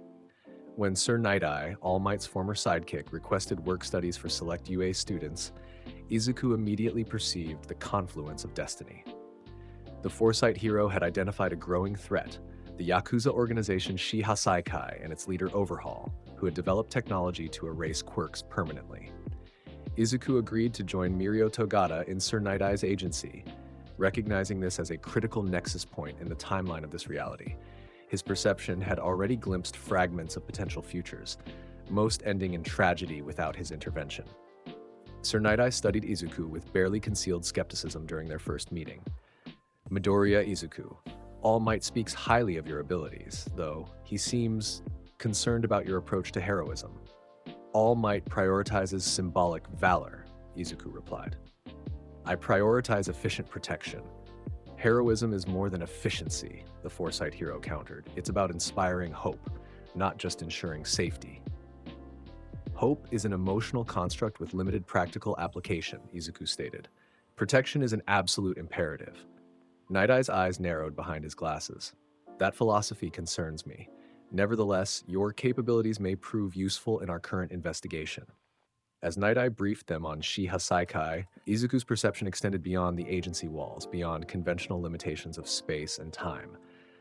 He had already located the Yakuza compound, already identified Eri, the girl whose blood was being harvested to create quirk-destroying bullets, and already calculated 16 optimal extraction scenarios. "We need to move cautiously," Night-Eye was saying, "gathering evidence legally before." "The girl is being tortured now," Izuku interrupted, his voice unchanged but carrying sudden authority that silenced the room. "Her quirk allows reversion of biological states. Overhaul is deconstructing and reconstructing her repeatedly to harvest her blood. Further delay is unacceptable." Night-Eye stared at him. "How could you possibly know that? We've only just confirmed the existence of a child in their compound." "I observe, I analyze, I understand," Izuku replied, using his familiar refrain. The optimal approach is immediate extraction. That's not how this works, Night Eye said firmly. We need warrants, coordination with police, proper... Your procedural constraints are not binding on me, Izuku stated simply, rising from his seat. I will retrieve the girl. Before anyone could react, reality seemed to bend around him. A perfect circle of impossible energy formed in the air, a boom tube, though none present recognized it as such, and Izuku stepped through, the portal closing behind him. What the hell was that? One of Night Eye's sidekicks gasped. Mirio looked equally shocked. Did he just... teleport? Night Eye's expression darkened. Contact all available heroes and the police.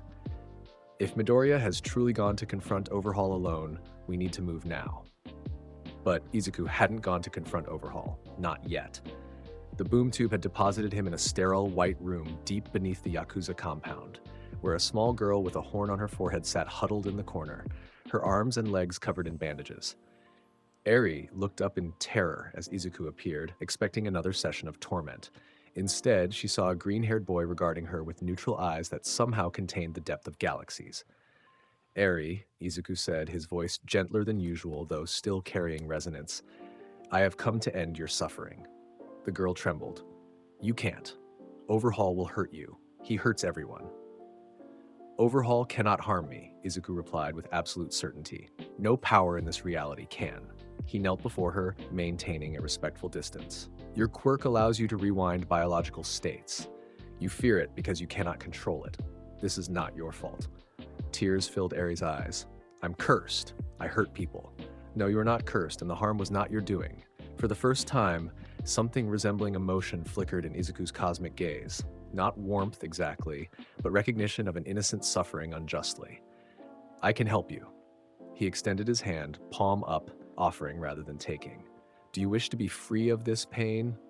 After a moment's hesitation, Eri placed her tiny hand in his. The contact completed a circuit of energy, allowing Izuku's perception to fully understand her quirk at its most fundamental level. Not just its manifestation, but its quantum structure, its temporal implications, its cosmic potential. Your power is remarkable, he observed. Not a curse, but a gift, misused by those who cannot comprehend its true nature. His eyes glowed with crimson energy that reflected in Eri's wide gaze. The Omega effect flowed through him into her, not destructively, but transformatively, rewriting her cellular memory, restructuring neural pathways damaged by trauma, stabilizing the temporal fluctuations of her quirk. What? What are you doing? She whispered. Healing you, Izuku replied simply. Not just your physical wounds, but the damage to your mind and spirit, and stabilizing your quirk so it responds only to your conscious will. The process took exactly 7.3 seconds by human reckoning. When it finished, Eri blinked in wonder. The horn on her forehead had reduced to a small, manageable nub. The constant fear that had dominated her existence for as long as she could remember had disappeared. I feel different, she said quietly. You are different, Izuku confirmed.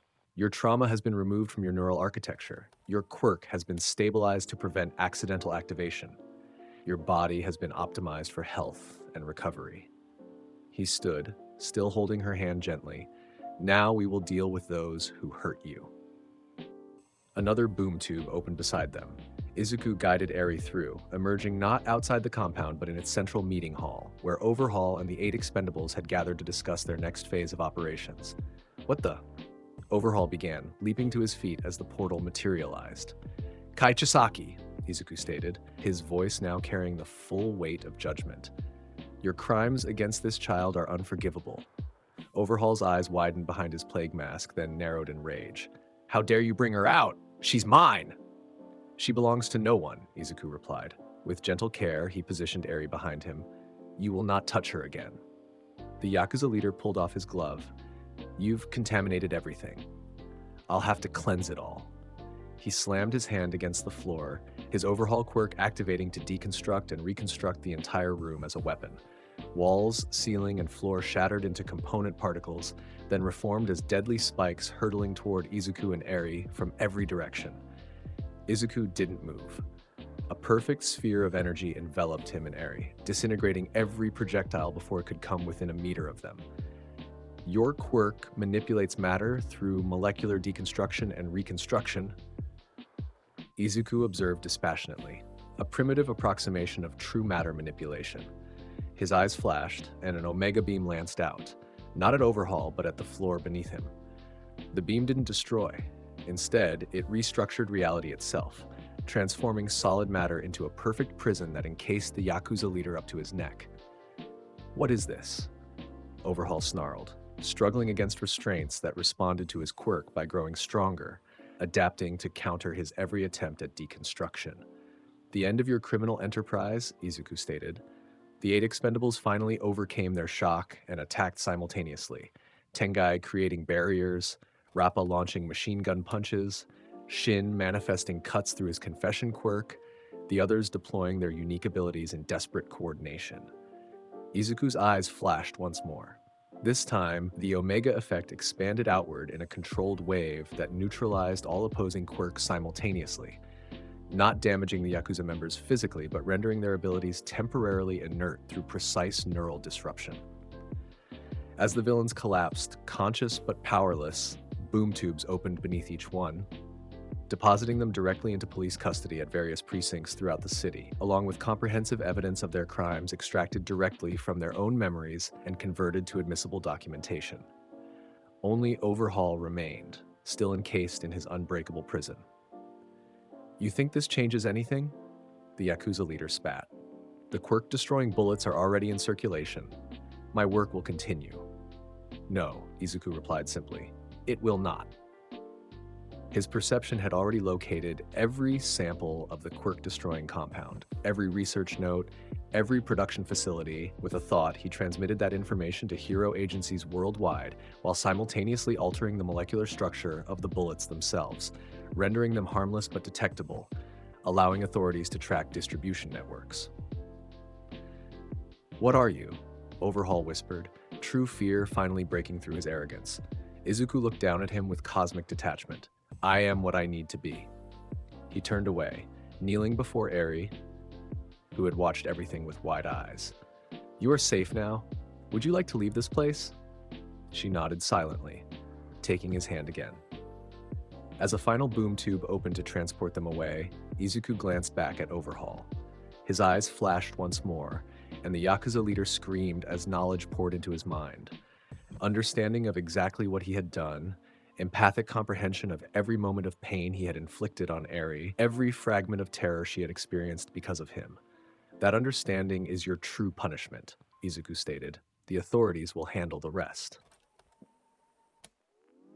When Sir Night-Eye's team finally broke into the Shi Hasaikai compound with police backup, they found a scene that defied explanation.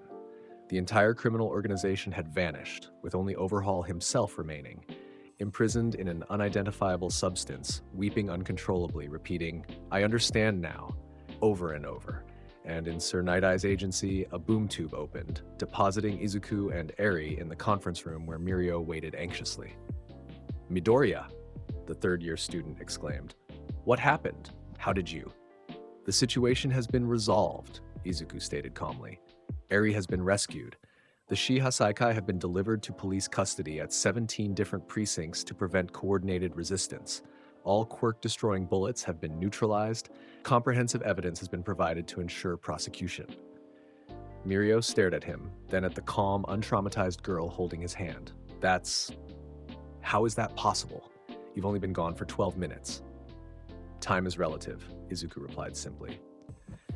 When Sir Night-Eye returned hours later, having confirmed Izuku's impossible claims with increasingly bewildered police contacts, he found Eri sitting comfortably with Mirio while Izuku observed from a distance.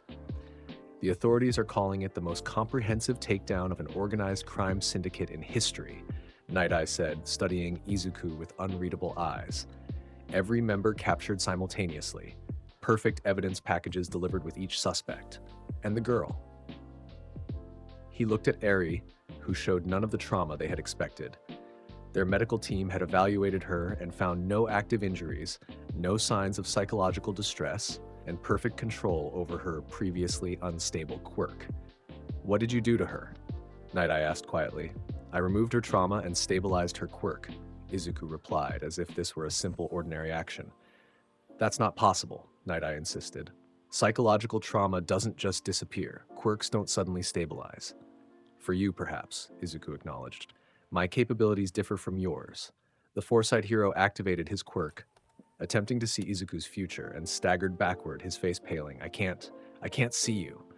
Your future isn't just unclear, it's cosmic. Your quirk functions through quantum probability analysis, Izuku explained.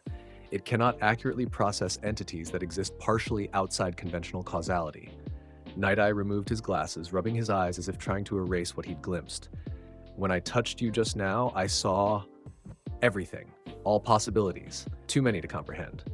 He looked up, his usual composed demeanor shaken. What are you? Izuku considered how much to reveal. Someone who protects, he finally said. The foresight hero seemed about to press further when his phone rang, an emergency call from Recovery Girl. Night Eye's expression turned to shock as he listened, then ended the call with trembling hands. All for One has escaped, he announced. Tartarus reports a massive breakout. Somehow he's regained access to his quirks despite the suppression systems. Izuku's expression remained unchanged, though something flickered in the cosmic depths of his eyes. This development was statistically probable. We need to return to UA immediately, Night Eye said. All available heroes are being mobilized. As they prepared to leave, Eri approached Izuku, tugging gently on his hand. Will I see you again? She asked. For the briefest moment, something almost human crossed Izuku's face. Yes, you are under my protection now. The girl smiled, perhaps her first genuine smile in years. Thank you for saving me. Saving innocence is my purpose, Izuku replied simply. All for One's escape triggered a nationwide hero mobilization, but the villain mastermind had vanished completely, even from Izuku's perception, which suggested the involvement of forces beyond conventional understanding. This development coincided with the remedial course assigned to students who had failed the provisional license exam, including Bakugo and Todoroki. Izuku, despite having passed with unprecedented scores, volunteered to assist in their training. His reasoning, explained to Aizawa with characteristic directness, was optimization of combat effectiveness for future crisis scenarios. The remedial course paired the UA students with children from Masagaki Primary School, problematic youngsters with developing quirks and attitude issues. When Gang Orca introduced the children, they immediately began mocking the hero failures. These losers couldn't even pass their exam, one child taunted. Why should we listen to them? Bakugo predictably erupted with rage. Listen here, you little... Your approach is ineffective, Izuku interrupted calmly. These children require demonstration, not admonishment. He turned to the group of unruly youngsters. You believe quirks determine value. This is a flawed perspective. Oh yeah? Challenged a boy with extendable fingers. Prove it! Izuku's eyes glowed softly. Very well. What followed stunned everyone present, even Gang Orca, who had witnessed Izuku's abilities during the exam. The being created a perfect demonstration space by manipulating matter at its fundamental level, restructuring the training ground into an ideal educational environment. For the next 17 minutes, Izuku announced, each of you will experience enhanced quirk perception. A gentle pulse of the Omega effect washed over the children, not altering their quirks, but temporarily enhancing their cognitive connection to their abilities, allowing them to understand their powers at a deeper level than should have been possible for their age. Whoa, gasped a girl with plant manipulation as she suddenly grew a perfect garden with conscious control. I've never been able to do this before. Similar exclamations erupted from every child as they experienced unprecedented mastery over quirks that had previously been wild and uncontrollable. This enhanced state is temporary, Izuku explained, but the neural pathways being established will remain, accelerating your development by approximately 3 years. Bakugo stared at him. What the hell, Deku? Since when can you enhance other people's quirks? I am not enhancing their quirks, Izuku corrected. I am optimizing their neurological connection to abilities they already possess. The remedial course transformed from a battle of wills into an unprecedented educational opportunity. Even Inasa Yoarashi, the wind user from Shiketsu, who had failed the exam due to his conflict with Todoroki, found himself working in perfect synergy with the half-cold, half-hot user under Izuku's guidance. Your quirks achieve optimal efficiency when operating in counterflow patterns, Izuku explained. creating a three-dimensional energy model showing exactly how their abilities could complement each other. Fire creates thermal updrafts. Wind currents enhance combustion while controlling freezing radius. The combined effect multiplies power output by 827% while reducing stamina consumption by 64%. When they attempted the technique Izuku described, the resulting fire-ice tornado was so perfectly controlled it could pick up specific objects while leaving others untouched, a level of precision neither student had imagined possible. By the end of the session, Gang Orca approached Izuku while the others continued practicing. "Midoriya," the pro hero said quietly, "what you've done today goes beyond teaching. You've fundamentally accelerated their development." "Yes," Izuku acknowledged. "Conventional development timelines are inefficient when crisis probability is increasing exponentially." Gang Orca's eyes narrowed. "What crisis?" Izuku met his gaze with cosmic detachment. "All for One's escape is merely the first ripple. What follows will require optimal hero readiness. You speak as if you can see the future." "Not precisely," Izuku corrected. "I perceive probability cascades across multiple potential timelines. Most current pathways converge towards significant conflict." Gang Orca studied him silently for a moment. "The examination committee was right about you. You're something else entirely, aren't you?" Izuku didn't answer directly. "Protection is my purpose. I am fulfilling it as efficiently as possible." As UA prepared for its school festival, a deliberate attempt to restore normalcy after multiple villain attacks, Izuku found himself assigned an unexpected role. Rather than participating in Class 1A's performance, he was tasked with security coordination across the entire campus. "Your abilities make you uniquely suited for this responsibility," Principal Nezu explained during a private meeting. "And frankly, Midoriya-kun, I suspect you'd find dance performances somewhat outside your area of interest." "Your assessment is accurate," Izuku confirmed.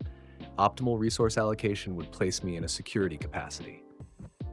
What Nezu didn't verbalize was the growing recognition among UA's faculty that Izuku's abilities had transcended what any educational institution could meaningfully develop.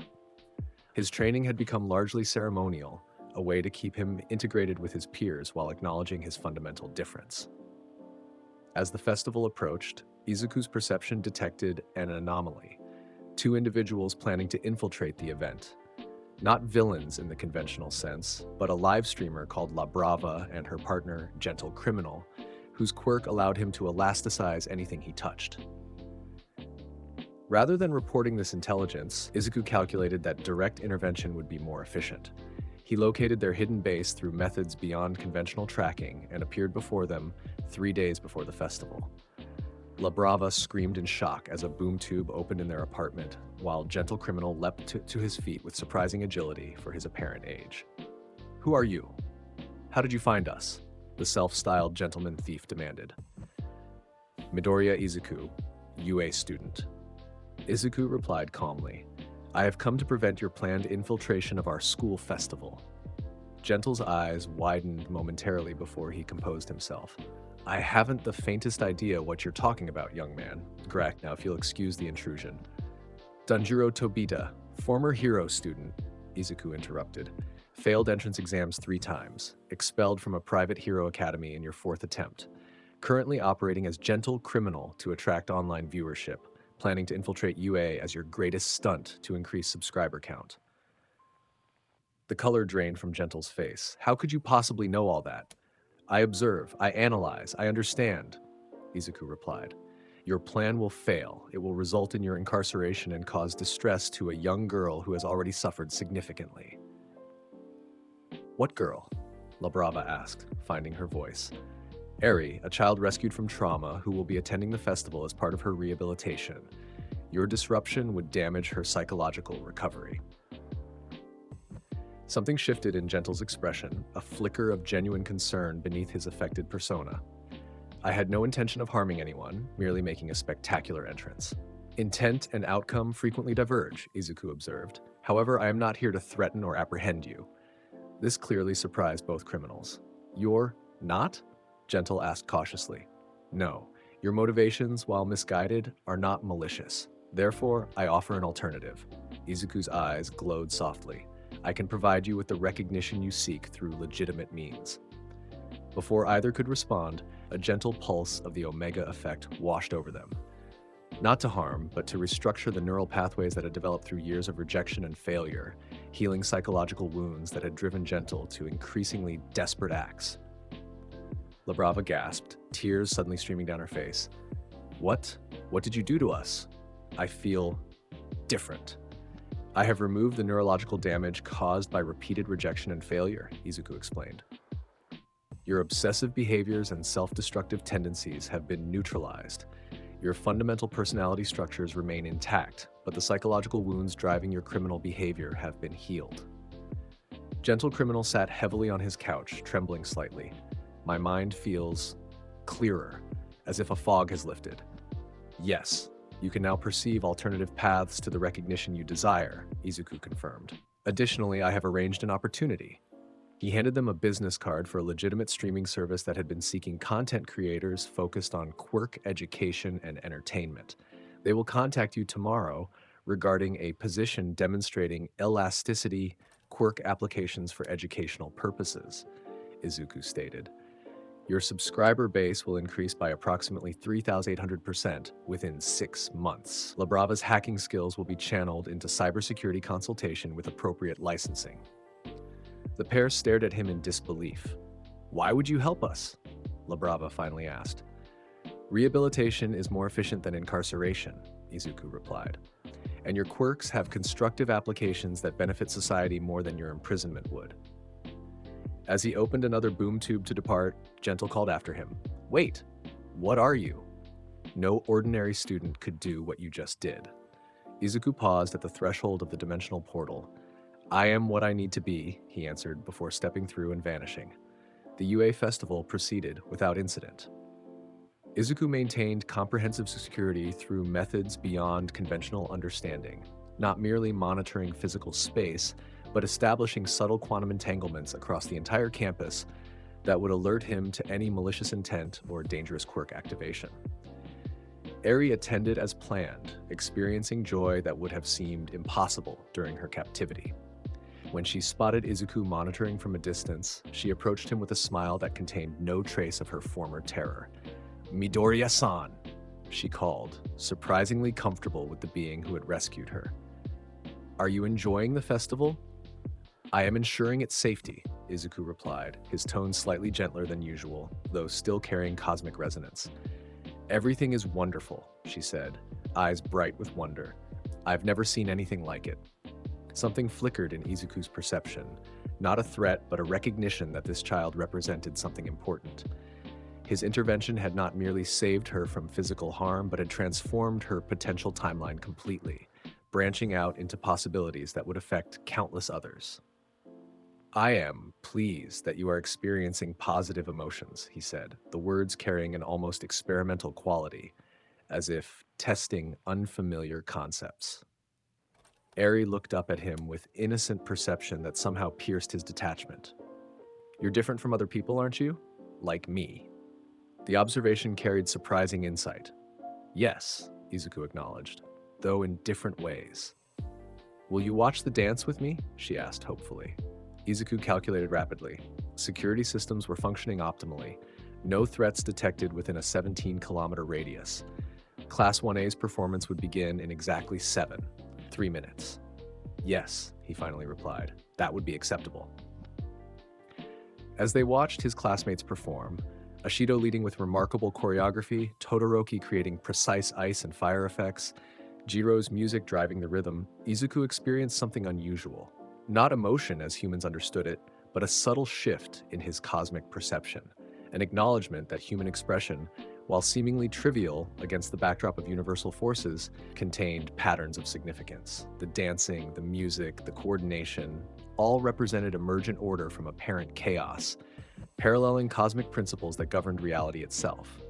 In the microcosm of this performance, Izuku glimpsed echoes of universal constants that resonated even with his consciousness. It was interesting. As the festival concluded, Japan's hero landscape shifted dramatically. With All Might's retirement, Endeavor had ascended to the #1 position, a development that created significant societal tension given his well-known brutal methods and questionable personality. Izuku observed these developments with detachment, calculating probability cascades as public faith in heroes began to waver. His analysis indicated that Endeavor would face a critical test soon, one that would either cement his position or destroy it entirely. That test came sooner than even Izuku had projected. A new threat emerged: artificial humans called high-end Nomus, far more sophisticated than those used at USJ or Hosu. The first attack targeted Endeavor himself during a public appearance with Hawks, the number 2 hero. From UA's campus, Izuku perceived the attack instantly through his expanded consciousness. While his classmates gathered around television broadcasts showing Endeavor struggling against an opponent that regenerated from every attack, Izuku made a decision. "Where are you going, Midoriya?" Ida asked as he walked toward the door. "To resolve the situation," Izuku replied simply. Before anyone could question further, he vanished. Not using a visible boom tube this time, but simply ceasing to exist in one location and appearing in another through translation of his physical form. He materialized in downtown Kyoto, where Endeavor and Hawks fought desperately against a Nomu that combined multiple quirks with tactical intelligence far beyond previous models. Buildings had collapsed, civilians were trapped in rubble, and Endeavor was bleeding heavily from multiple wounds despite landing devastating fire attacks. "What the?" Hawks exclaimed as Izuku appeared beside them. "Kid, get out of here. This isn't a place for students." Izuku ignored him, his perception instantly analyzing the high-end Nomu at its most fundamental level. This artificial human contains 6 distinct quirks integrated through cellular-level modification. Its regeneration operates through quantum state reversion. Conventional attacks are inefficient. Endeavor, despite his injuries, registered Izuku's presence with narrowed eyes. "Midoriya, what are you doing here?" "Resolving the situation," Izuku repeated. The Nomu, sensing a new combatant, redirected its attack toward Izuku with frightening speed. Claws extended, multiple quirks activating simultaneously in a combination that would have instantly killed any ordinary opponent. Izuku didn't move. The attack connected with his immovable form and simply stopped. Claws shattered. Kinetic energy dissipated. Quirk effects nullified against an entity that existed partially outside conventional physics. "What the hell?" Hawks whispered, wings drooping in shock. The Nomu roared in confusion, redoubling its assault with increasingly desperate attacks, each failing as completely as the first. After precisely 6 seconds of this futility, Izuku raised his hand. "Your design is impressive but flawed," he observed dispassionately. "Cellular regeneration cannot function when fundamental particles are restructured." His eyes flashed crimson. The Omega beam that struck the Nomu didn't disintegrate it. That would have appeared too destructive for public consumption. Instead, it restructured the artificial human at its quantum level, systematically neutralizing each quirk factor while preserving consciousness and basic functionality. The creature collapsed, still alive but rendered completely harmless, its threatening features reconfigured into something almost human, its aggressive programming erased through precise neurological modification. Endeavor stared in undisguised shock. "How did you?" "The threat is neutralized," Izuku stated. "However, more will follow." This was a test model for a larger production series. Hawks approached cautiously, eyes flicking between Izuku and the now docile former Nomu. "Kid, that was... I don't even have words for what that was. But how do you know there are more coming?" "I have analyzed its cellular structure and quantum signature," Izuku explained. "The production markers indicate this is the first of 14 completed units, with 27 more in development." "That's oddly specific," Hawks replied, exchanging glances with Endeavor. "Precision is efficient," Izuku stated. He turned to Endeavor, who was still bleeding from multiple wounds. "Your injuries require treatment. However, your public image requires completion of this rescue operation." Without waiting for a response, Izuku's eyes glowed softly. A gentle Omega pulse expanded outward, targeting not the heroes but the collapsed buildings around them. Debris restructured itself at the molecular level, creating stable pathways for civilian evacuation, while simultaneously reinforcing damaged support structures to prevent further collapse. "What the hell kind of quirk is that?" Endeavor demanded, his perpetual flames flaring with shock. "It is not relevant," Izuku replied. "Complete your rescue operation. Medical teams are approaching from the northeast. The media will frame this as your victory if you act quickly. My victory? Endeavor repeated. You're the one who took down the Nomu. Society requires symbolic leadership during transitional periods, Izuku explained. Your position as the #1 hero must be stabilized to prevent further societal destabilization following All Might's retirement. He turned to leave, but Hawks caught his arm, then immediately released it, as if touching something that defied conventional matter. Wait, the winged hero said. You can't just leave after whatever that was. We have questions. Your questions are understandable but unnecessary, Izuku replied. The immediate threat is neutralized. I have transmitted the cellular structure and quantum signature of the Nomu to UA's research department and the Hero Commission. This will allow development of detection systems for remaining units. With that, he simply vanished, not walking away or using visible transportation, but ceasing to exist in that location and reappearing at UA, where his classmates were still watching news coverage of the attack. Miraculous turn of events. An announcer was saying, as footage showed Endeavor standing triumphantly beside the neutralized Nomu, the #1 hero has defeated this unprecedented threat and saved countless civilians. None of his classmates had noticed his brief absence. None except Todoroki, who glanced at him with a calculating expression that suggested he somehow knew Izuku had been involved. Later that evening, Izuku received a message from All Might requesting his presence in the teacher's lounge. When he arrived, he found not only the former symbol of peace, but also Principal Nezu and Detective Tsukauchi waiting. Young Midoriya, All Might began, his tone uncharacteristically serious. We've received some interesting reports from Kyoto. Regarding the high-end Nomu, Izuku stated, yes, its neutralization was necessary.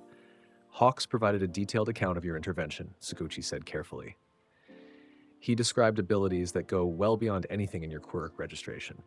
Quirk registrations are inherently limited by conventional terminology, Izuku replied. Nezu leaned forward, his intelligent eyes studying Izuku with scientific curiosity. Midoriya-kun, I believe it's time we discuss the full extent of your capabilities, for your own protection and that of your classmates. Protection is unnecessary, Izuku stated. No current threat can harm me. That's precisely what concerns us, All Might said gently. You're operating at a level beyond any oversight or regulation.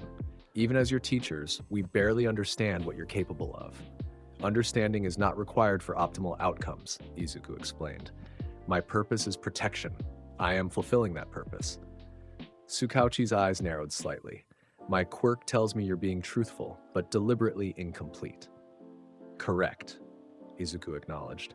Complete disclosure would be inefficient and potentially counterproductive. The three adults exchanged glances, clearly unsure how to proceed with a student who casually admitted to withholding information while remaining technically truthful. Young Midoriya, All Might finally said, We're not your adversaries. We're trying to help you integrate your abilities into hero society, but that requires some level of transparency. Izuku considered this perspective. A reasonable request, I will provide additional information within operational parameters. What followed was a carefully curated explanation of his quirk, described as Omega, a comprehensive energy manipulation ability allowing matter restructuring, enhanced perception, and defensive capabilities. He deliberately omitted its true cosmic nature, his status as a new god, and the anti-life equation's role in his transformation. When he finished, Nezu stroked his chin thoughtfully.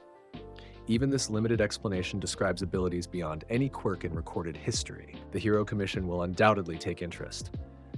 Their interest is irrelevant, Izuku stated. I will continue my education at UA as planned, while addressing threats that exceed conventional hero capabilities. That's not how the system works, Tsukauchi began. The system is inadequate for current threat parameters, Izuku interrupted, his voice carrying subtle authority that silenced the room. All for One has escaped. The League of Villains is reorganizing. Artificial humans with multiple quirks are being mass-produced. Conventional hero protocols are insufficient. After a moment of uncomfortable silence, All Might sighed heavily. He's not wrong. We're facing unprecedented threats. Nevertheless, Nezu said carefully, some structure is necessary. Therefore, I propose a compromise.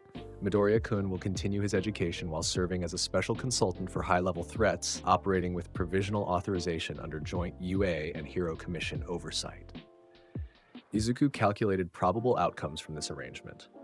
Acceptable, he finally said. This structure provides operational flexibility while maintaining nominal oversight. What went unspoken was his awareness that this oversight was largely ceremonial. No existing authority could meaningfully constrain his actions if he determined intervention was necessary. As his second year at UA began, Izuku's perception detected subtle shifts in the cosmic fabric, ripples emanating from beyond Earth's dimensional boundaries. His true nature as a new god was drawing attention from realms that existed outside conventional reality. These disturbances coincided with the joint training exercise between classes 1A and 1B, now designated 2A and 2B in their second year. What was intended as a friendly competition to measure growth became something else entirely when Izuku participated. Team matchups have been determined randomly, Aizawa announced. Midoriya, you'll be working with Uraraka, Mineta, and Ashido against Monoma's team from Class 2B. Monoma, whose copy quirk allowed him to temporarily duplicate others' abilities, smiled with unwarranted confidence. I look forward to seeing how your famous quirk holds up against mine, Midoriya. Izuku regarded him with detachment. Your quirk cannot copy mine. The attempt would cause significant neural feedback. We'll see about that, Monoma replied dismissively. When their match began, Monoma immediately charged forward, determined to touch Izuku and copy his abilities. His teammates created diversions while he closed the distance. Got you, he exclaimed as his hand made contact with Izuku's arm. What happened next shocked everyone watching. Monoma froze, his eyes widening as cosmic awareness flooded his unprepared consciousness. For 3.7 seconds, he experienced Izuku's perception, multi-dimensional awareness, quantum-level analysis, temporal probability cascades beyond human comprehension. Then he collapsed, unconscious but unharmed, his mind temporarily overwhelmed by perceptions it couldn't process. What just happened? Vlad King demanded from the monitoring room. I warned him, Izuku stated simply. His quirk attempted to copy abilities that exist beyond conventional quirk parameters. The neural feedback was inevitable. Despite this setback, Class 2B continued their attack, using Kendo's leadership to coordinate without Monoma. Their efforts were tactically sound but fundamentally futile. Izuku's eyes glowed softly as he analyzed optimal resolution scenarios. Uraraka-san, your zero-gravity field can be extended through proper application. Huh, what do you mean? She asked, dodging an attack from Kendo's enlarged fists. Like this, Izuku replied. His eyes flashed, and a gentle omega pulse washed over Uraraka, not altering her quirk but optimizing her neurological connection to it, similar to what he had done for the remedial course children. Uraraka gasped as unprecedented control flooded her consciousness. Suddenly, she could manipulate gravity with precision she'd never imagined, creating selective fields, adjusting intensity, even generating directional pulls. This is incredible, she exclaimed, effortlessly neutralizing 3 opponents by creating a gravity field that gently but firmly pinned them to the ground. Similar transformations occurred with Ashido and even Mineta, whose abilities suddenly manifested with perfect efficiency and control. What should have been a challenging match ended in less than 2 minutes, with Class 2B completely immobilized. What did you do to them? Vlad King asked, as Recovery Girl examined the unconscious Monoma. I optimized their quirk efficiency, Izuku explained. The neural pathways established will allow 42% increased control permanently, though the current enhancement will fade within approximately 1 hour. Aizawa studied him with narrowed eyes. You can enhance other people's quirks now? Not enhance, Izuku corrected. Optimize existing neural connections. The capability has always been present. This was simply its first practical application in combat scenarios. The implications were staggering. A student who could not only defeat any opponent effortlessly, but could also temporarily elevate his teammates to unprecedented levels of ability. The gap between Izuku and his peers, already substantial, had become an unbridgeable chasm. That evening, Izuku found Shinso waiting outside Heights Alliance. The general studies student who had recently been approved for transfer to the hero course regarded him with determined eyes. Midoriya, Shinso said, I need to ask you something. Proceed, Izuku replied. During the matches today, you did something to your teammates, something that made their quirks work better. Shinso's expression intensified. Can you do that for me? Help me master my brainwashing quirk completely before I join the hero course? Izuku studied him with perception, analyzing not just his current abilities, but his potential across multiple probable timelines. Your request is logical. Your quirk has significant untapped potential, particularly in neural pathway disruption and subconscious influence. So you'll help me? Shinso pressed. Yes, Izuku confirmed. However, you should understand that the process will alter your perception permanently. You will become aware of aspects of consciousness most humans never perceive. Shinso didn't hesitate. I'll risk it. I've worked too hard to get this far. Over the next 2 weeks, Izuku systematically optimized Shinso's quirk through carefully calibrated applications of the Omega effect. The brainwashing ability evolved from simple verbal response control to something far more sophisticated, influence through subvocal frequencies, emotional state manipulation, even limited memory access during control periods. This is beyond anything I imagined, Shinso admitted after successfully maintaining simultaneous control over 5 training robots through different command sets. It doesn't even feel like the same quirk anymore. It is the same ability, Izuku corrected.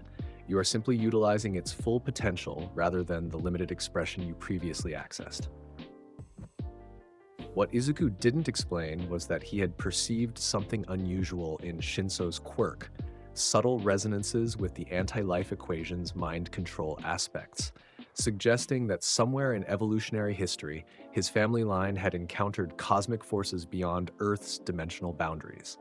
The enhancement of Shinso's abilities coincided with the Hero Work Studies program, where second-year students could train with professional agencies.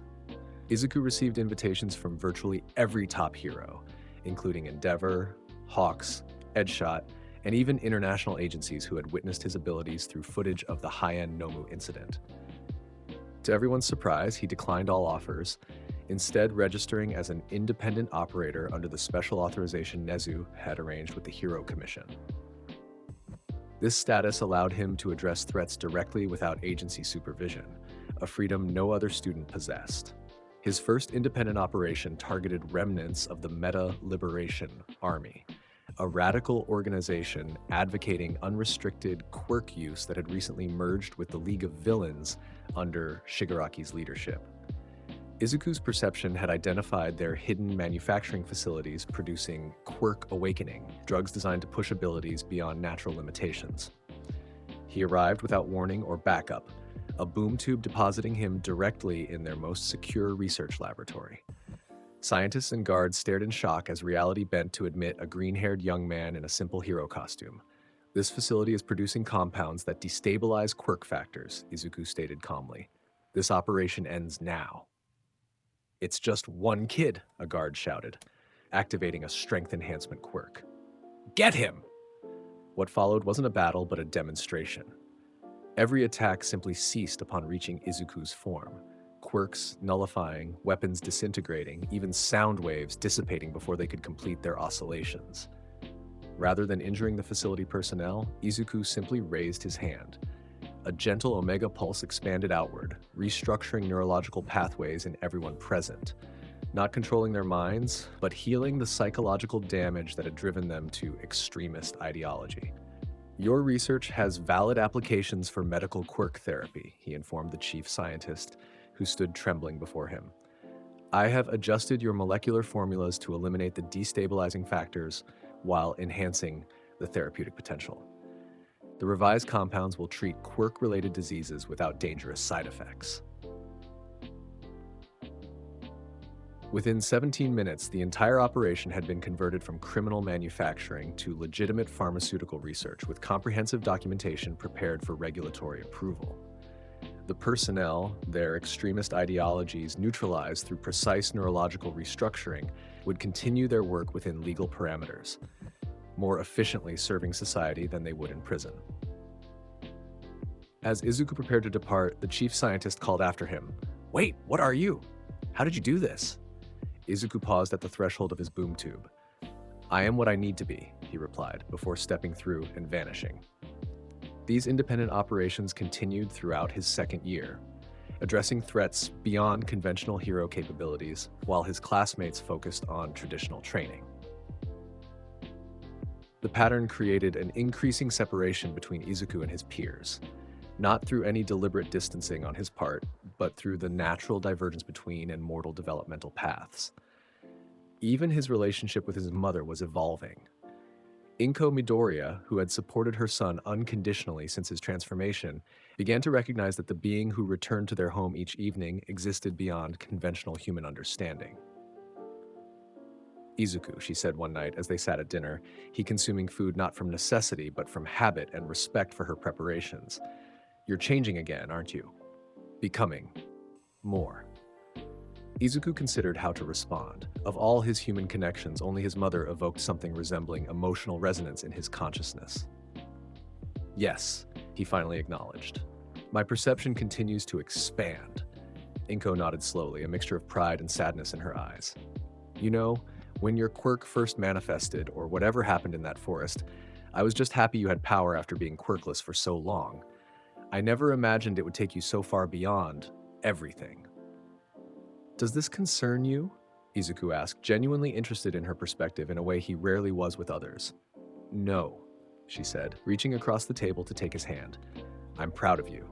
I always will be. I just wonder sometimes if you're lonely, being so different from everyone else." Something flickered in the cosmic depths of his eyes. Not quite emotion as humans understood it, but recognition of the unique connection between them. "Loneliness requires emotional dependence on external validation," he said. "However, I value our connection. It remains significant across all probability cascades." Inko smiled, tears gathering in her eyes as she interpreted his clinical language. "I love you too, Izuku." As his second year at UA concluded, a new international threat emerged. America's top hero, Star and Stripe, detected anomalous energy signatures suggesting that Shigaraki was undergoing enhancement procedures to accommodate All for One's quirk.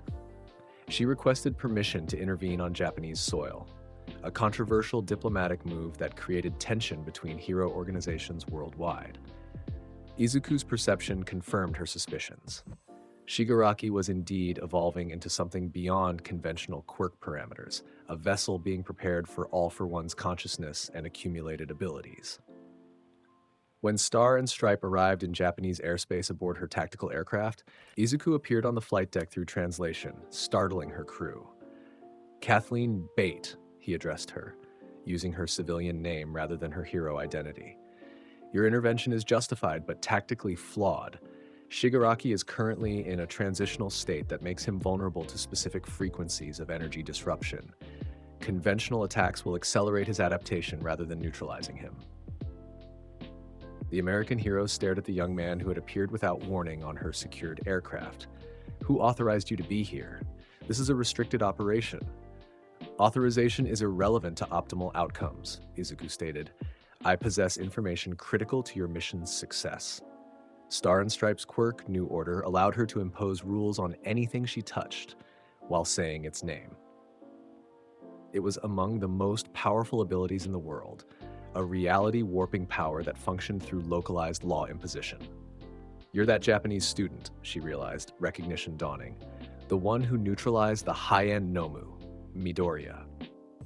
"Correct," Izuku confirmed. "Your New Order quirk operates through quantum rule imposition within localized reality fields. Against Shigaraki's current state, it will trigger defensive adaptation that will ultimately allow him to steal your ability, an outcome with catastrophic implications." Her eyes narrowed. "How could you possibly know the mechanics of my quirk? That's classified at the highest levels." "I observe, I analyze, I understand," Izuku replied. "The optimal approach involves synchronized intervention using complementary energy signatures." After a moment's consideration, Star and Stripe nodded sharply. "Explain your plan." What followed was unprecedented international cooperation. America's top hero working alongside a Japanese student to neutralize a threat beyond conventional understanding. Their coordinated attack located Shigaraki in his metamorphic chamber, interrupting the enhancement process at precisely the moment of maximum vulnerability. Star and Stripe's New Order imposed temporary rules that slowed Shigaraki's adaptation, while Izuku's Omega effect targeted the specific cellular structures being modified to accommodate All for One's quirk. This is beyond anything I've encountered, Star and Stripe admitted as they witnessed Shigaraki's partially transformed state. His body is becoming something else entirely. Yes, Izuku confirmed. The integration of multiple quirk factors has initiated a metamorphosis beyond conventional quirk expression, approaching conceptual manifestation rather than physical ability. Their synchronized attack struck with perfect precision, disrupting the transformation process without destroying Shigaraki himself. The villain collapsed, his body reverting to a more stable state as the artificial enhancement failed. As they secured the unconscious Shigaraki for transport to a specialized containment facility, Star and Stripe turned to Izuku with newfound respect. "Your understanding of quirk mechanics exceeds our best scientists," she observed, "and your ability to neutralize his adaptation without destruction was remarkable." "Destruction is inefficient when reorganization is possible," Izuku replied. She studied him carefully. "You know, there's something familiar about your energy signature. It reminds me of phenomena we've detected at dimensional boundaries, places where our reality interfaces with something else." Izuku remained silent, neither confirming nor denying her observation. "The Hero Commission would be very interested in further collaboration," she continued, "particularly given the increasing frequency of threats beyond conventional quirk parameters. Collaboration is acceptable when aligned with optimal protection outcomes," Izuku stated. What neither verbalized was the recognition that their interaction represented something beyond national hero systems, a new paradigm where power transcended governmental oversight and cosmic threats required responses that existed outside conventional authority structures. Upon returning to UA, Izuku found the campus in turmoil. During his absence, evidence had emerged suggesting a traitor within the school, someone who had been feeding information to the League of Villains since the USJ incident. Principal Nezu had assembled a team including Aizawa, Present Mike, and All Might to investigate, but weeks of careful analysis had yielded no conclusive evidence. The atmosphere of suspicion was damaging student morale and faculty cohesion. "Midoriya," Aizawa called as Izuku walked through the main building. "Principal Nezu requests your presence immediately." In the principal's office, Izuku found the investigation team reviewing security footage and communication records with increasing frustration. "Ah, Midoriya-kun," Nezu greeted him. "Thank you for coming. We find ourselves in a difficult situation that might benefit from your unique perspective." "The traitor investigation," Izuku stated rather than asked. "You have been unable to identify the information source through conventional methods." "That's right," All Might confirmed. "We've analyzed everything. Access logs, communication records, quirk signatures, but nothing conclusive has emerged." Izuku's perception had already identified the source days ago, but he had calculated that allowing the investigation to proceed through proper channels would yield optimal long-term outcomes. Now, however, the deteriorating campus environment warranted intervention. "Aoyama Yuga is the information source," he stated calmly. "However, his actions are coerced rather than voluntary. His parents made a deal with All for One years ago to receive a quirk compatibility treatment for their son, who was experiencing severe physical reactions to his laser ability. In exchange, they were required to provide information on UA activities once Aoyama was admitted." Stunned silence filled the room. How could you possibly know that?" Present Mike finally asked. "I observe, I analyze, I understand," Izuku replied. "The evidence exists in communication patterns, subtle behavioral inconsistencies, and physiological responses during specific event discussions. Additionally, Aoyama's quirk bears cellular markers consistent with All for One's modification signature." Aizawa's eyes narrowed. "You've known this all along, haven't you?" "Yes," Izuku acknowledged. However, immediate disclosure would have resulted in Aoyama's expulsion and potential criminal charges, which would be counterproductive given his unwilling participation.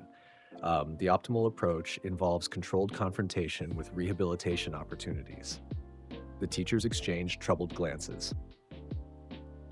"Even if what you're saying is true," Nezu said carefully, "we need evidence beyond your observations." "Evidence exists in the Aoyama family residence," Izuku stated. A hidden communication device in the false bottom of the master bedroom closet contains complete records of all information transmitted to the League. Within hours, a covert operation confirmed Izuku's analysis in every detail. The device was found exactly where he had indicated, containing precisely the evidence he had described. Aoyama and his parents were brought in for questioning, breaking down in tears and confessing everything. How All for One had approached them when Aoyama was a child suffering from his quirk's backlash, offering treatment in exchange for future services. Rather than criminal prosecution, Izuku proposed an alternative approach. Aoyama-san's cooperation can be utilized to feed controlled information to All for One, creating tactical advantages while providing rehabilitation opportunities for the family. This strategy was adopted, transforming a potential disaster into a strategic asset. Aoyama, relieved of the crushing guilt he had carried for years, experienced a psychological transformation that actually enhanced his quirk control, his laser abilities strengthening as his emotional burden lifted. Following the traitor's identification, UA implemented enhanced security protocols designed with Izuku's input. Systems that monitored not just physical access, but subtle quantum fluctuations associated with certain quirk signatures. These measures created an unprecedented security environment that would make future infiltration virtually impossible. As his third and final year at UA began, Izuku's perception detected cosmic disturbances of increasing magnitude. The boundary between Earth's dimension and other realms was thinning, partly due to his own growing power as he embraced more of his new god nature, and partly due to deliberate manipulation by forces aligned with All for One. The villain mastermind had remained hidden since his escape from Tartarus, but Izuku's expanded consciousness could detect traces of his influence, subtle ripples in reality, as he gathered power and allies for what would clearly be a final, devastating assault on hero society. This coming conflict coincided with Izuku's gradual transcendence of his remaining human limitations. His perception now extended beyond Earth's dimensional boundaries, glimpsing parallel realities and cosmic forces that existed outside conventional understanding.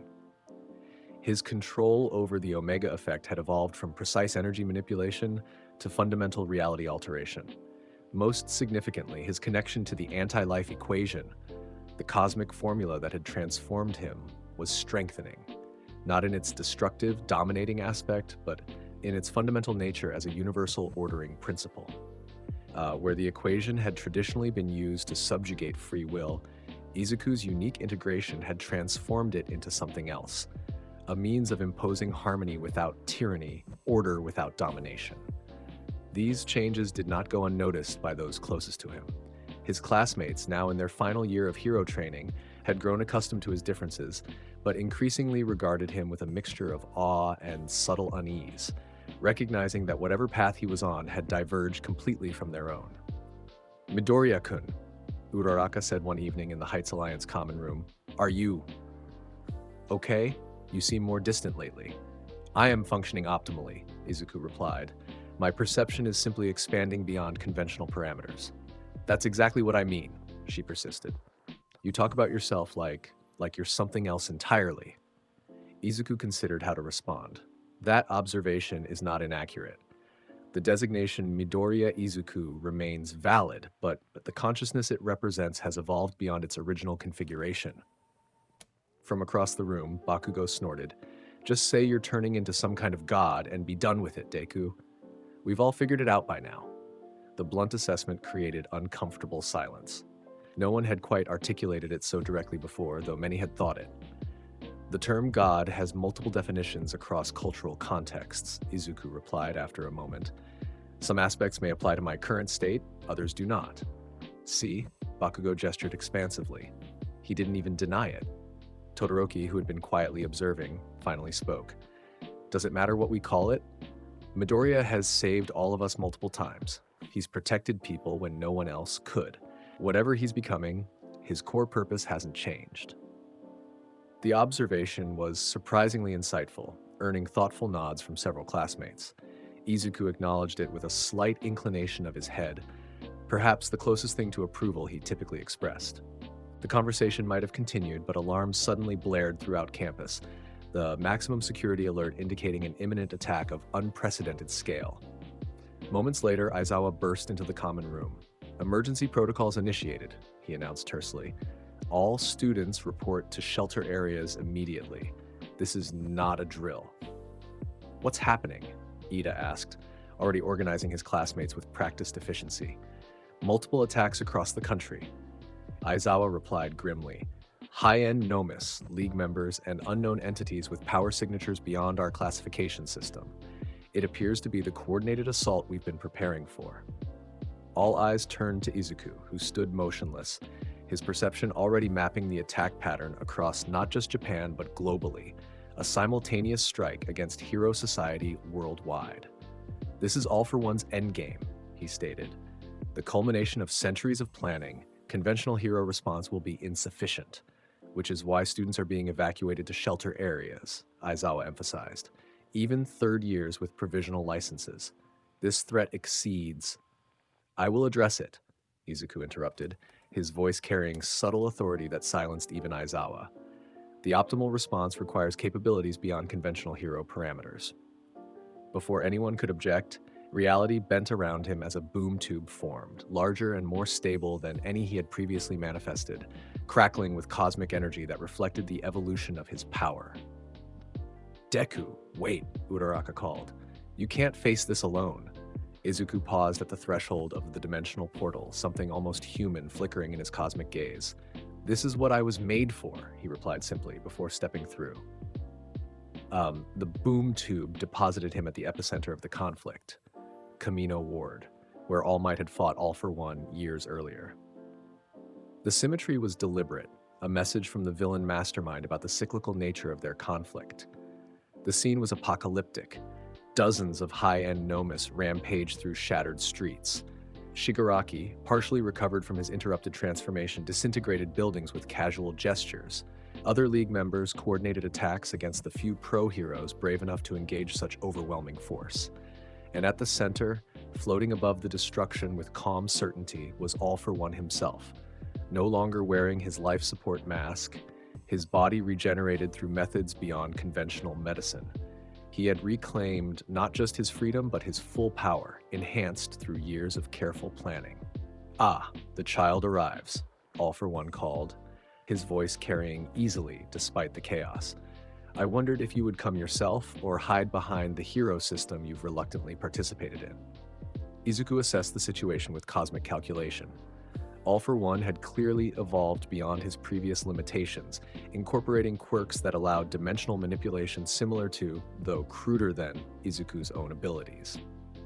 "This conflict is unnecessary," Izuku stated, rising into the air to face the villain directly. "Your objective, unrestricted quirk expression without governmental oversight, can be achieved through systemic reform rather than destruction." All for One laughed, the sound echoing unnaturally across the battlefield. "Reform? You think small, Godling. My vision extends far beyond quirk liberation. I seek to reshape reality itself, to become what you already are." The statement confirmed Izuku's analysis. All for One had recognized his true nature as a new god. "You cannot become what I am through quirk accumulation," Izuku informed him. "Transcendence requires fundamental transformation beyond physical ability." "Perhaps," All for One acknowledged. "But I've had centuries to study the cosmic accident that created you. That day in the forest, when I attempted to harness extraterrestrial energy and instead witnessed your transformation, it taught me much about the nature of godhood." Below them, the battle raged. Pro-heroes fought desperately against overwhelming odds. Civilians fled through crumbling streets. The entire scene unfolded in Izuku's perception with perfect clarity. Every life signature, every quantum fluctuation, every probability cascade visible to his cosmic awareness. "Your actions cause unnecessary suffering," Izuku observed. "This is inefficient and counterproductive." "Suffering is merely the harbinger of evolution," All for One replied. "Humanity stagnates without catalysts for change. I am that catalyst, as are you, though you've restrained your true potential within arbitrary moral constraints." As they spoke, Izuku's perception detected something unusual, subtle energy patterns suggesting All for One was not merely destroying indiscriminately, but following a precise geometric pattern. The devastation was creating a massive array across Kamino Ward, a cosmic formula etched in destruction. You seek to replicate the conditions of my transformation, Izuku realized. The pattern of destruction corresponds to mathematical constants associated with dimensional boundaries. All for One smiled, genuinely impressed. Very good, Godling. Yes, I'm creating a gateway, a thinning of reality's fabric to access the same cosmic forces that transformed you. The anti-life equation, I believe it's called in its native dimension. The name resonated through Izuku's consciousness. The villain had identified the true source of his power, knowledge that should have been beyond mortal comprehension. That force cannot be controlled through mechanical means, Izuku warned. Its integration requires fundamental consciousness restructuring that most entities cannot survive. Most entities aren't me, All for One replied confidently. I've spent centuries preparing my consciousness for exactly this transcendence, and with Shigaraki as my perfect vessel, I'll achieve what you stumbled into by accident, deliberate godhood. Izuku calculated probable outcomes from this attempt. All scenarios converge toward catastrophic failure, not merely All for One's destruction, but potential reality fracturing that could damage the dimensional fabric itself. This attempt must not proceed, Izuku stated, his eyes beginning to glow with intensifying crimson energy. The cosmic consequences extend beyond your comprehension. Then stop me, All for One challenged, activating multiple quirks simultaneously. What followed was unlike any conflict in human history. Not merely a battle between powerful individuals, but a clash of fundamental cosmic principles. All for One deployed dozens of accumulated quirks in perfect combination, warping space, manipulating time, generating energy beyond conventional physics, even temporarily rewriting localized reality through stolen aspects of Star and Stripe's new order. Against any other opponent, this display would have been insurmountable. Against Izuku, it was merely the prelude to inevitable defeat. The new god allowed the attacks to connect, absorbing energy manifestations that would have destroyed cities, nullifying reality, alterations, through superior cosmic authority, remaining unmoved by forces that defied fundamental physics. Impressive, Izuku acknowledged as All for One's most devastating combination attack dissipated harmlessly against his form. Your quirk accumulation strategy has achieved remarkable synergistic effects.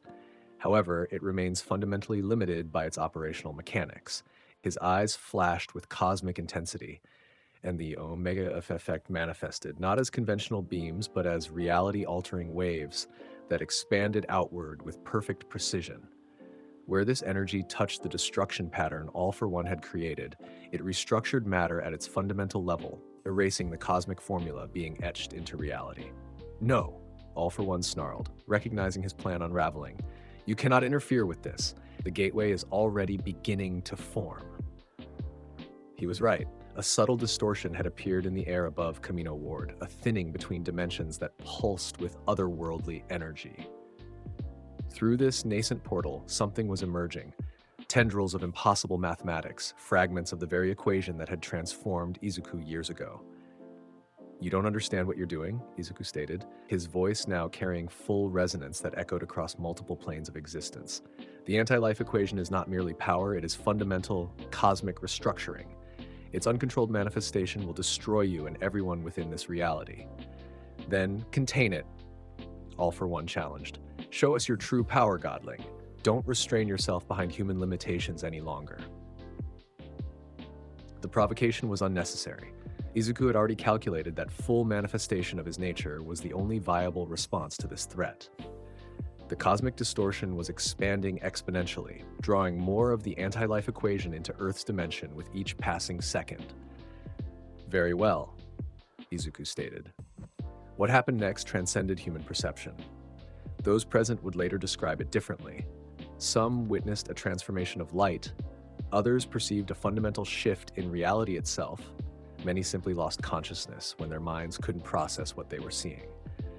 Izuku Midoriya embraced his true nature completely for the first time since his transformation. The new god that had been concealed within human form emerged fully, not as a physical metamorphosis, but as a fundamental state change, a cosmic entity no longer pretending to be constrained by mortal limitations. The Omega effect radiated from him in perfect geometrical patterns that countered the chaotic mathematics of the anti-life equation. Energy expanded in concentric spheres, each one precisely calibrated to restructure specific aspects of the damaged reality. All for One stared in genuine awe as his accumulated power, the result of centuries gathering the strongest quirks, was rendered insignificant by comparison. "So this is divinity," he whispered. "Not merely enhanced ability, but transcendence of fundamental limitations." "Yes," Izuku confirmed, his voice resonating across multiple dimensions simultaneously. "This is what you sought but could never achieve through accumulation alone." With perfect precision, he began sealing the dimensional breach, reweaving reality's fabric where All for One had torn it. The task required power beyond conventional understanding, not merely energy manipulation, but fundamental cosmic authority that rewrote the laws of physics themselves. As the breach diminished, All for One made his final desperate move. Activating a combination of warping quirks, he and Shigaraki lunged toward the closing portal, attempting to force themselves through before it sealed completely. "If I cannot bring the equation here, I will go to it," the villain declared. Izuku's response was instantaneous. The Omega effect lanced outward, striking both villains with perfect precision, not to destroy, but to nullify their quirk factors completely. The cosmic energy restructured their cellular composition at the quantum level, systematically erasing every stolen ability All for One had accumulated across centuries. The villains collapsed, still conscious but rendered powerless. Their quirks not merely suppressed, but fundamentally erased from existence. What have you done to us?" All for One gasped, staring at his hands as if expecting them to manifest abilities that no longer existed. "I have removed that which you misused," Izuku stated. "Your consciousness remains intact, but the abilities you stole have been returned to the cosmic balance." With the immediate threat neutralized, Izuku turned his full attention to the dimensional breach. Using the full extent of his authority, he not only sealed the portal but restructured the damaged reality around it, healing not just physical destruction but conceptual fractures in the fabric of existence itself.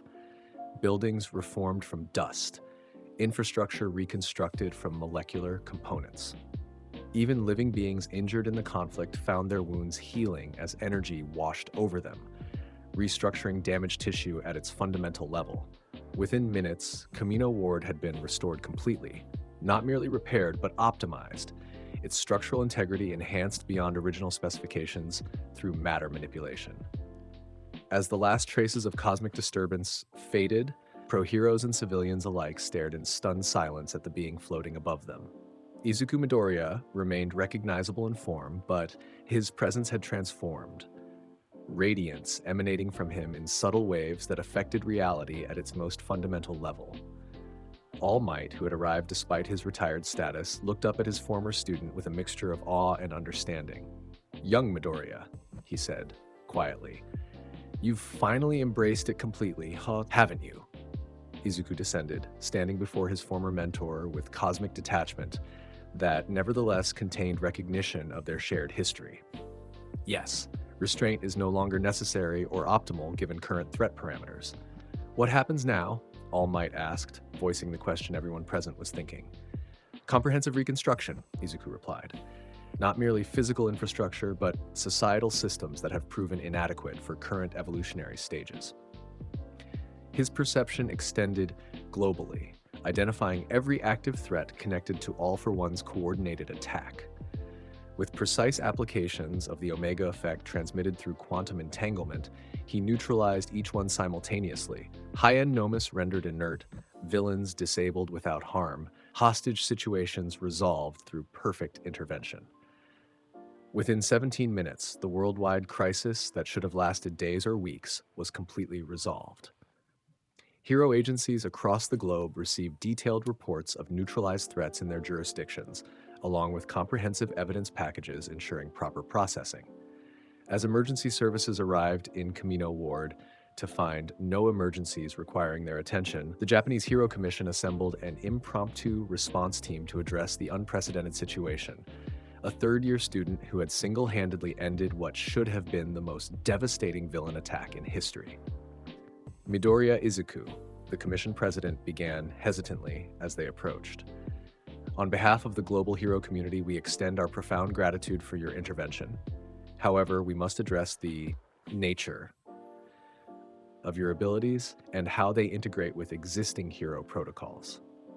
Existing protocols are inadequate for current evolutionary stages, Izuku repeated. Comprehensive restructuring is necessary. That's not your decision to make, another commissioner objected. Hero Society has established systems of governance and oversight that... Those systems failed to prevent this crisis, Izuku interrupted, his voice carrying subtle authority that silenced objections. They will fail again without fundamental reformation. All Might stepped forward, placing himself between Izuku and the commissioners. Perhaps we should discuss this somewhere less public, he suggested diplomatically. The media will be arriving soon, and we need a coordinated response. Izuku considered this perspective. Coordinated information dissemination is logical. However, transparency regarding current reality is necessary for optimal societal adaptation. Before further discussion could occur, reality distorted once more.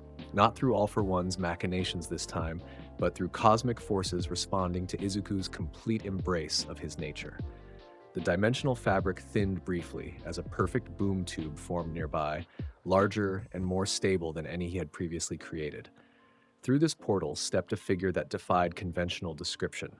Humanoid, but clearly not human, wearing ornate armor with geometric patterns that pulsed with cosmic energy. Those present with quirk-enhanced perception detect similarities between this energy signature and Izuku's own. New God of Earth. The entity addressed him in a voice that resonated across multiple frequencies simultaneously. Your ascension is complete. Apocalypse recognizes its heir. The commissioners and pro-heroes stepped back instinctively, recognizing power beyond their comprehension. Only All Might remained near Izuku, loyalty overcoming his natural caution. Identify yourself, Izuku requested, though his perception had already analyzed the entity's quantum signature and dimensional origin. I am Metron, observer of cosmic constants, the entity replied. I come as witness to your inheritance. The throne of Apocalypse has remained empty since Darkseid's dissolution. The anti-life equation you integrated has marked you as successor. Murmurs spread among those present, confusion mixed with growing unease as they realized Izuku was being addressed by an entity from beyond their dimensional understanding. Apocalypse requires no ruler, Izuku stated. Hierarchical domination is inefficient compared to harmonic integration. Metron's expression, difficult to interpret through features that seem to exist in multiple states simultaneously, suggested something akin to approval. Your integration of the equation differs from previous bearers. This is interesting. Nevertheless, cosmic balance requires your acknowledgement of interdimensional responsibilities. All Might finally found his voice. Excuse me, but what exactly are you talking about? What is Apocalypse? What does this have to do with young Midoriya? Metron regarded the former symbol of peace with detached curiosity. Your champion is not of your world. Not anymore. He was transformed through cosmic accident into a new god, integrating aspects of the anti-life equation that Darkseid sought for millennia. His physical form remains connected to your dimension, but his true nature exists beyond your comprehension. All Might turned to Izuku, his expression a mixture of concern and dawning understanding. Is this true? Are you not human anymore? The designation human is applicable to my origin, but not my current state, Izuku confirmed. However, my purpose remains protection and optimization rather than domination. The multiverse has noticed your activities, Metron continued. Your reshaping of fundamental constants has created ripples across dimensional boundaries. The cosmic hierarchy requires your formal acknowledgement of your status. Izuku calculated probability cascades extending beyond Earth's dimensional limitations. His perception could now glimpse fragments of the multiverse, parallel realities, divergent timelines, conceptual planes that existed beyond conventional space-time. My responsibilities to this world remain primary, he stated. Interdimensional acknowledgement is acceptable only if it enhances protective capabilities. Metron inclined his head slightly. The new gods do not dictate. We observe and maintain cosmic balance. Your approach aligns with optimal multiversal stability. However, full integration requires temporary dimensional transition to Apocalypse to formally establish your cosmic signature. The implication was clear. Izuku would need to leave Earth temporarily to fully embrace his cosmic nature. This transition would complete his transformation from human with power to new god with human origin. Before responding, Izuku turned to All Might. "Your guidance has been valuable throughout my development," he acknowledged. "Your perspective on this matter would be informative." The simple request, so human in its desire for counsel, surprised everyone present. All Might's eyes filled with unexpected tears. "Young Midoriya, Izuku, you've grown beyond anything I could have imagined. If this is your true nature, then embracing it fully seems right, but will you return to us?" "Yes," Izuku confirmed without hesitation. "This world remains under my protection. The dimensional transition is temporary, necessary for optimal integration of cosmic responsibilities." All Might nodded slowly. "Then I believe you should go. Complete what you've begun. But remember what you're protecting. Not just lives, but the heart of what makes those lives worth living." Something flickered in Izuku's cosmic gaze, recognition of the wisdom in his mentor's words. Acknowledged, emotional connection remains relevant despite transcendent perception. He turned back to Metron. "I will complete the dimensional transition. However, preparations are required to ensure Earth's protection during my temporary absence." "Of course," Metron agreed. "Cosmic time flows differently across dimensional boundaries. Your preparations will seem instantaneous from our perspective." Over the next 3 days, Izuku implemented comprehensive protective measures across Earth, not merely physical defenses, but fundamental reality adjustments that would prevent dimensional incursions, quirk destabilization, and societal breakdown during his absence. He created a global early warning system using quantum entanglement principles that would alert hero agencies to threats before they fully manifested. He optimized the neurological connection between heroes and their quirks worldwide, enhancing their effectiveness by an average of 68% without altering their fundamental abilities. Most significantly, he established what he termed the Omega Protocol, a comprehensive reorganization of hero society that integrated international agencies, eliminated jurisdictional conflicts, and optimized resource allocation based on threat parameters rather than political boundaries. All of this was accomplished with characteristic efficiency. Power applied with precise calculation to enhance protection while respecting sovereign systems where they remained functional. On the final evening before his departure, Izuku returned to the apartment he shared with his mother. Izuku Midoriya had watched her son's evolution with a mixture of pride, awe, and growing acceptance that he had become something beyond her full comprehension. "You're leaving, aren't you?" she asked as he entered, somehow knowing without being told. "I can see it in your eyes." "Temporarily," Izuku confirmed. "A dimensional transition is necessary to fully integrate cosmic responsibilities." Inko nodded slowly, high tears gathering but not falling. "Will you still be you when you return?" The question contained depths that resonated even with Izuku's consciousness. "My core purpose remains protection," he replied. "My origin remains here. These constants persist across all probability cascades." "That's not what I asked," Inko said gently. "Will you still be my son?" Something shifted in Izuku's cosmic gaze, perhaps the last truly human aspect of his consciousness, responding to the one emotional connection that had persisted through his transformation. "Yes," he answered simply. "That designation remains significant." Inko crossed the room and embraced him, this being of cosmic power who had once been a quirkless boy with a dream. "Then I'll be waiting for you to come home," she whispered, "no matter how long it takes." The following morning, Izuku met Metron at the predetermined location, UA's campus, where his journey as a hero had begun. A crowd had gathered to witness his departure, including his classmates, teachers, and pro-heroes who had worked alongside him. "Do you really have to go, Deku-kun?" Uraraka asked, tears streaming openly down her face. "The transition is necessary for optimal integration," Izuku replied, his tone gentler than usual, though still carrying resonance. "I will return." "You'd better," Bakugo growled, his typical aggression barely masking genuine emotion. "We're not done competing yet, god or not." Izuku regarded his former childhood friend with something almost resembling warmth. Your progress has been significant, Bakugo-san. Continue development along current parameters. One by one, his classmates and teachers approached to say goodbye, some with tears, others with formal respect, all with the recognition that they were witnessing something beyond ordinary human experience.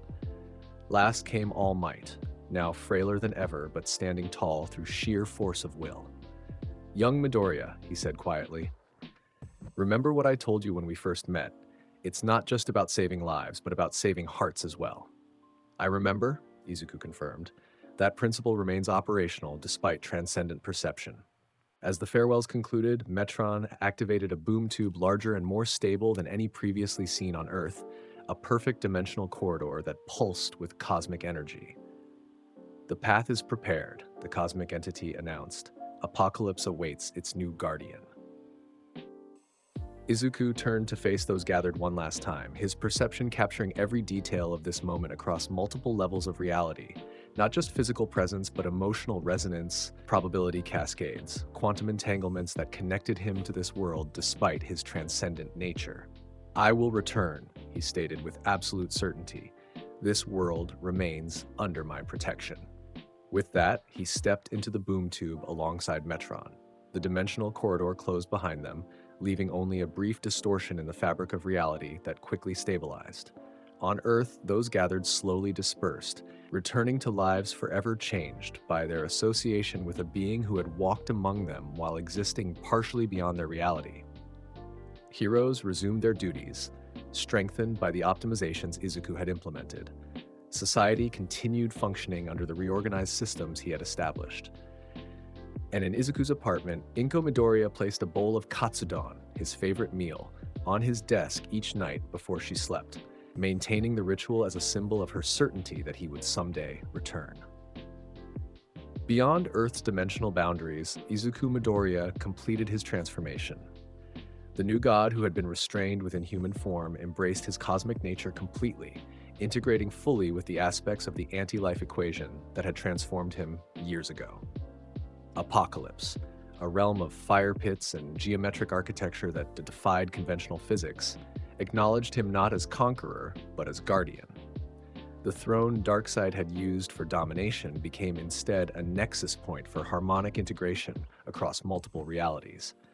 Where previous bearers of the anti-life equation had sought to impose their will upon the multiverse, Izuku established something new, a cosmic protection protocol that extended beyond single-dimensional limitations. His perception now encompassed countless parallel realities, each with its own heroes, its own threats, its own need for guidance without domination. Time flowed differently across dimensional boundaries. What seemed like years in cosmic realms passed as mere months on Earth. During this period, Izuku's consciousness expanded beyond what even Metron had anticipated, not merely embracing godhood, but transcending traditional new god limitations through his unique integration of the equation. And then, on a spring morning, much like the day he had left, a perfect boom tube opened in UA's courtyard. Through this dimensional corridor stepped Izuku Midoriya, unchanged in appearance but radiating cosmic awareness that transcended conventional perception. Waiting for him, somehow knowing he would return on this specific day, stood All Might Principal Nezu and his former classmates, now graduated and serving as professional heroes in the reorganized system he had established. "Young Midoriya," All Might greeted him, a smile spreading across his gaunt face. "Welcome home." Izuku regarded them with perception that now encompassed the multiverse, yet still recognized the significance of these specific individuals in this specific reality. "I have returned," he stated simply, "as promised." Later that evening, he appeared in his mother's apartment, not through conventional entry, but through translation of his physical form. Inko turned from the kitchen sink, somehow unsurprised by his sudden presence. "Izuku," she said softly, tears gathering in her eyes, "you're home." "Yes," he confirmed, something almost human flickering in his cosmic gaze. "I have completed the transition. My responsibilities now extend beyond this dimension, but my origin remains here." She crossed the room and embraced him, this being of cosmic power who had once been her quirkless son. And in that moment, despite his transcendent nature, despite the multiverse unfolding within his perception, Izuku Midoriya embraced her in return. "I made katsudon," she said, wiping away tears. "Every night since you left." I know, he replied softly.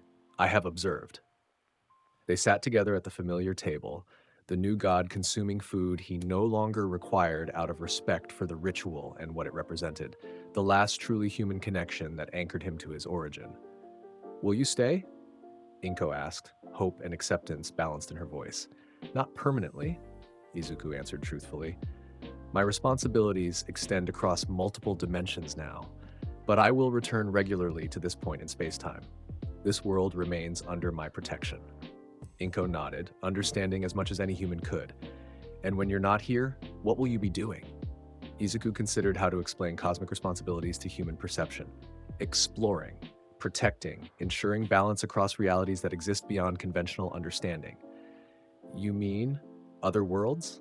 Like this one? Yes, he confirmed. The multiverse contains infinite variations, each with its own heroes, its own challenges. My perception now encompasses them all. Inko smiled through her tears. My son, protecting not just one world, but all of them.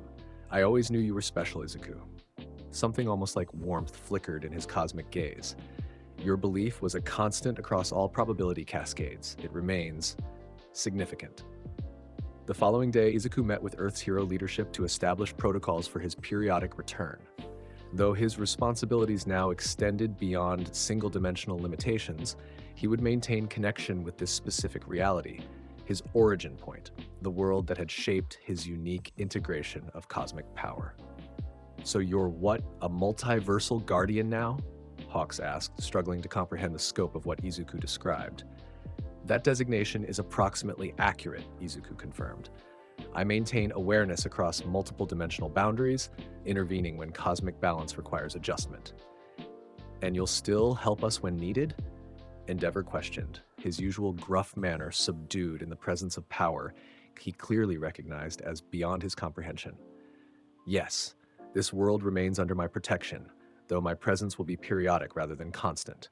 The systems I established before departure will maintain optimal functionality in my absence. As the meeting concluded, All Might accompanied Izuku outside, the two walking in companionable silence through UA's campus, now rebuilt and expanded under the comprehensive optimization program Izuku had implemented. You know, All Might finally said, when I first met you, you were a quirkless boy with an impossible dream. I never imagined you'd become this. Probability calculations would have indicated astronomical improbability, Izuku agreed. The cosmic accident that transformed me was a singular event across multiple dimensional timelines. All Might chuckled softly, still so analytical, even as a god. His expression grew more serious. Are you happy with what you've become? The question was surprising. Emotional fulfillment seemed irrelevant to cosmic functionality, yet Izuku considered it carefully, his perception analyzing his own state across multiple levels of awareness. Happiness is an emotional construct with limited applicability to my current state, he finally replied. However, I experience harmony between purpose and capability that approximates contentment in human terms. All Might nodded slowly. Good enough, I suppose. He looked up at the sky, which seemed somehow deeper and more vast in Izuku's presence, as if reality itself had expanded to accommodate his perception. Where will you go now? There are disturbances in parallel timelines requiring attention, Izuku explained. Dimensional boundaries weakening in specific nexus points, entities similar to All for One attempting to harness forces beyond their comprehension. Always more work to be done, All Might observed with a sad smile, even for gods. Protection is continuous across all dimensional parameters, Izuku agreed. However, I will return to this specific space-time coordinates periodically. This world remains significant. As the sun began to set, Izuku prepared for departure. A perfect boom tube formed before him, a dimensional corridor that would transport him beyond Earth's reality to realms that existed outside conventional understanding. Young Midoriya, All Might called as he stood at the threshold. Remember what makes us human, even as you transcend humanity itself. Izuku paused, something almost like emotion flickering in his cosmic gaze. I remember, he confirmed. That principle remains operational despite transcendent perception. With that, he stepped through the dimensional portal, vanishing from Earth's reality, but not from its protection. The new god who had once been Izuku Midoriya began his journey across the multiverse. observing, protecting, ensuring balance across infinite variations of existence. On Earth, life continued. Heroes protected society using the optimized systems he had established. Villains found their powers mysteriously neutralized when their actions threatened innocent lives. Cosmic incursions that should have destroyed reality simply failed to manifest, diverted by subtle adjustments to dimensional boundaries that occurred without visible intervention. And in a small apartment in Musutafu, Izuku Midoriya continued placing katsudon on her son's desk each night, a ritual of faith that he would return, this being of cosmic power who had once been a quirkless boy with a dream. Sometimes the bowl would be empty in the morning, though no one had been seen entering or leaving the apartment. On those days, Inko would smile to herself, knowing that her son, God or not, had come home, if only briefly. Across the multiverse, Izuku Midoriya continued his cosmic journey, the new god who protected not through domination but through harmony, who had integrated the anti-life equation not to control but to preserve. His consciousness expanded beyond what even Metron had anticipated, perceiving patterns across dimensional boundaries that existed outside conventional understanding. And sometimes, in moments between cosmic responsibilities, his perception would focus on a single point in a single reality, a small apartment where katsudon waited on a desk placed there by the one connection that anchored him to his origin across all probability cascades. In those moments, the being who had transcended humanity remembered what it meant to be human. And that remembrance, that connection to his origin, made him unique among the new gods, a protector who understood what he protected, a cosmic entity who remembered what it meant to dream. Before we close, I want to give a huge thank you to the legends who keep these stories alive. To the symbols of peace, Samuel Segilola, Hassassin 24, Howie 60, Ignacio, Albert Edejumo, Carlos Terry, Rafael Turan, and Kevin Hall. Your support lights the path forward. And to the hopes of the universe, Major and Colsey, your strength pushes this channel to even greater heights. Every name here is part of the reason these what-if movies exist, and I couldn't do it without you. Thank you for believing in the vision, and thank you for being part of this journey. From quirkless kid to cosmic new god, exploring infinite dimensions, Izuku's journey proves the true heroic will can transform even tyrannical power into ultimate protection. If you want more overpowered Deku content, hit subscribe and let me know what other godlike scenarios you'd like to see. Thanks for watching.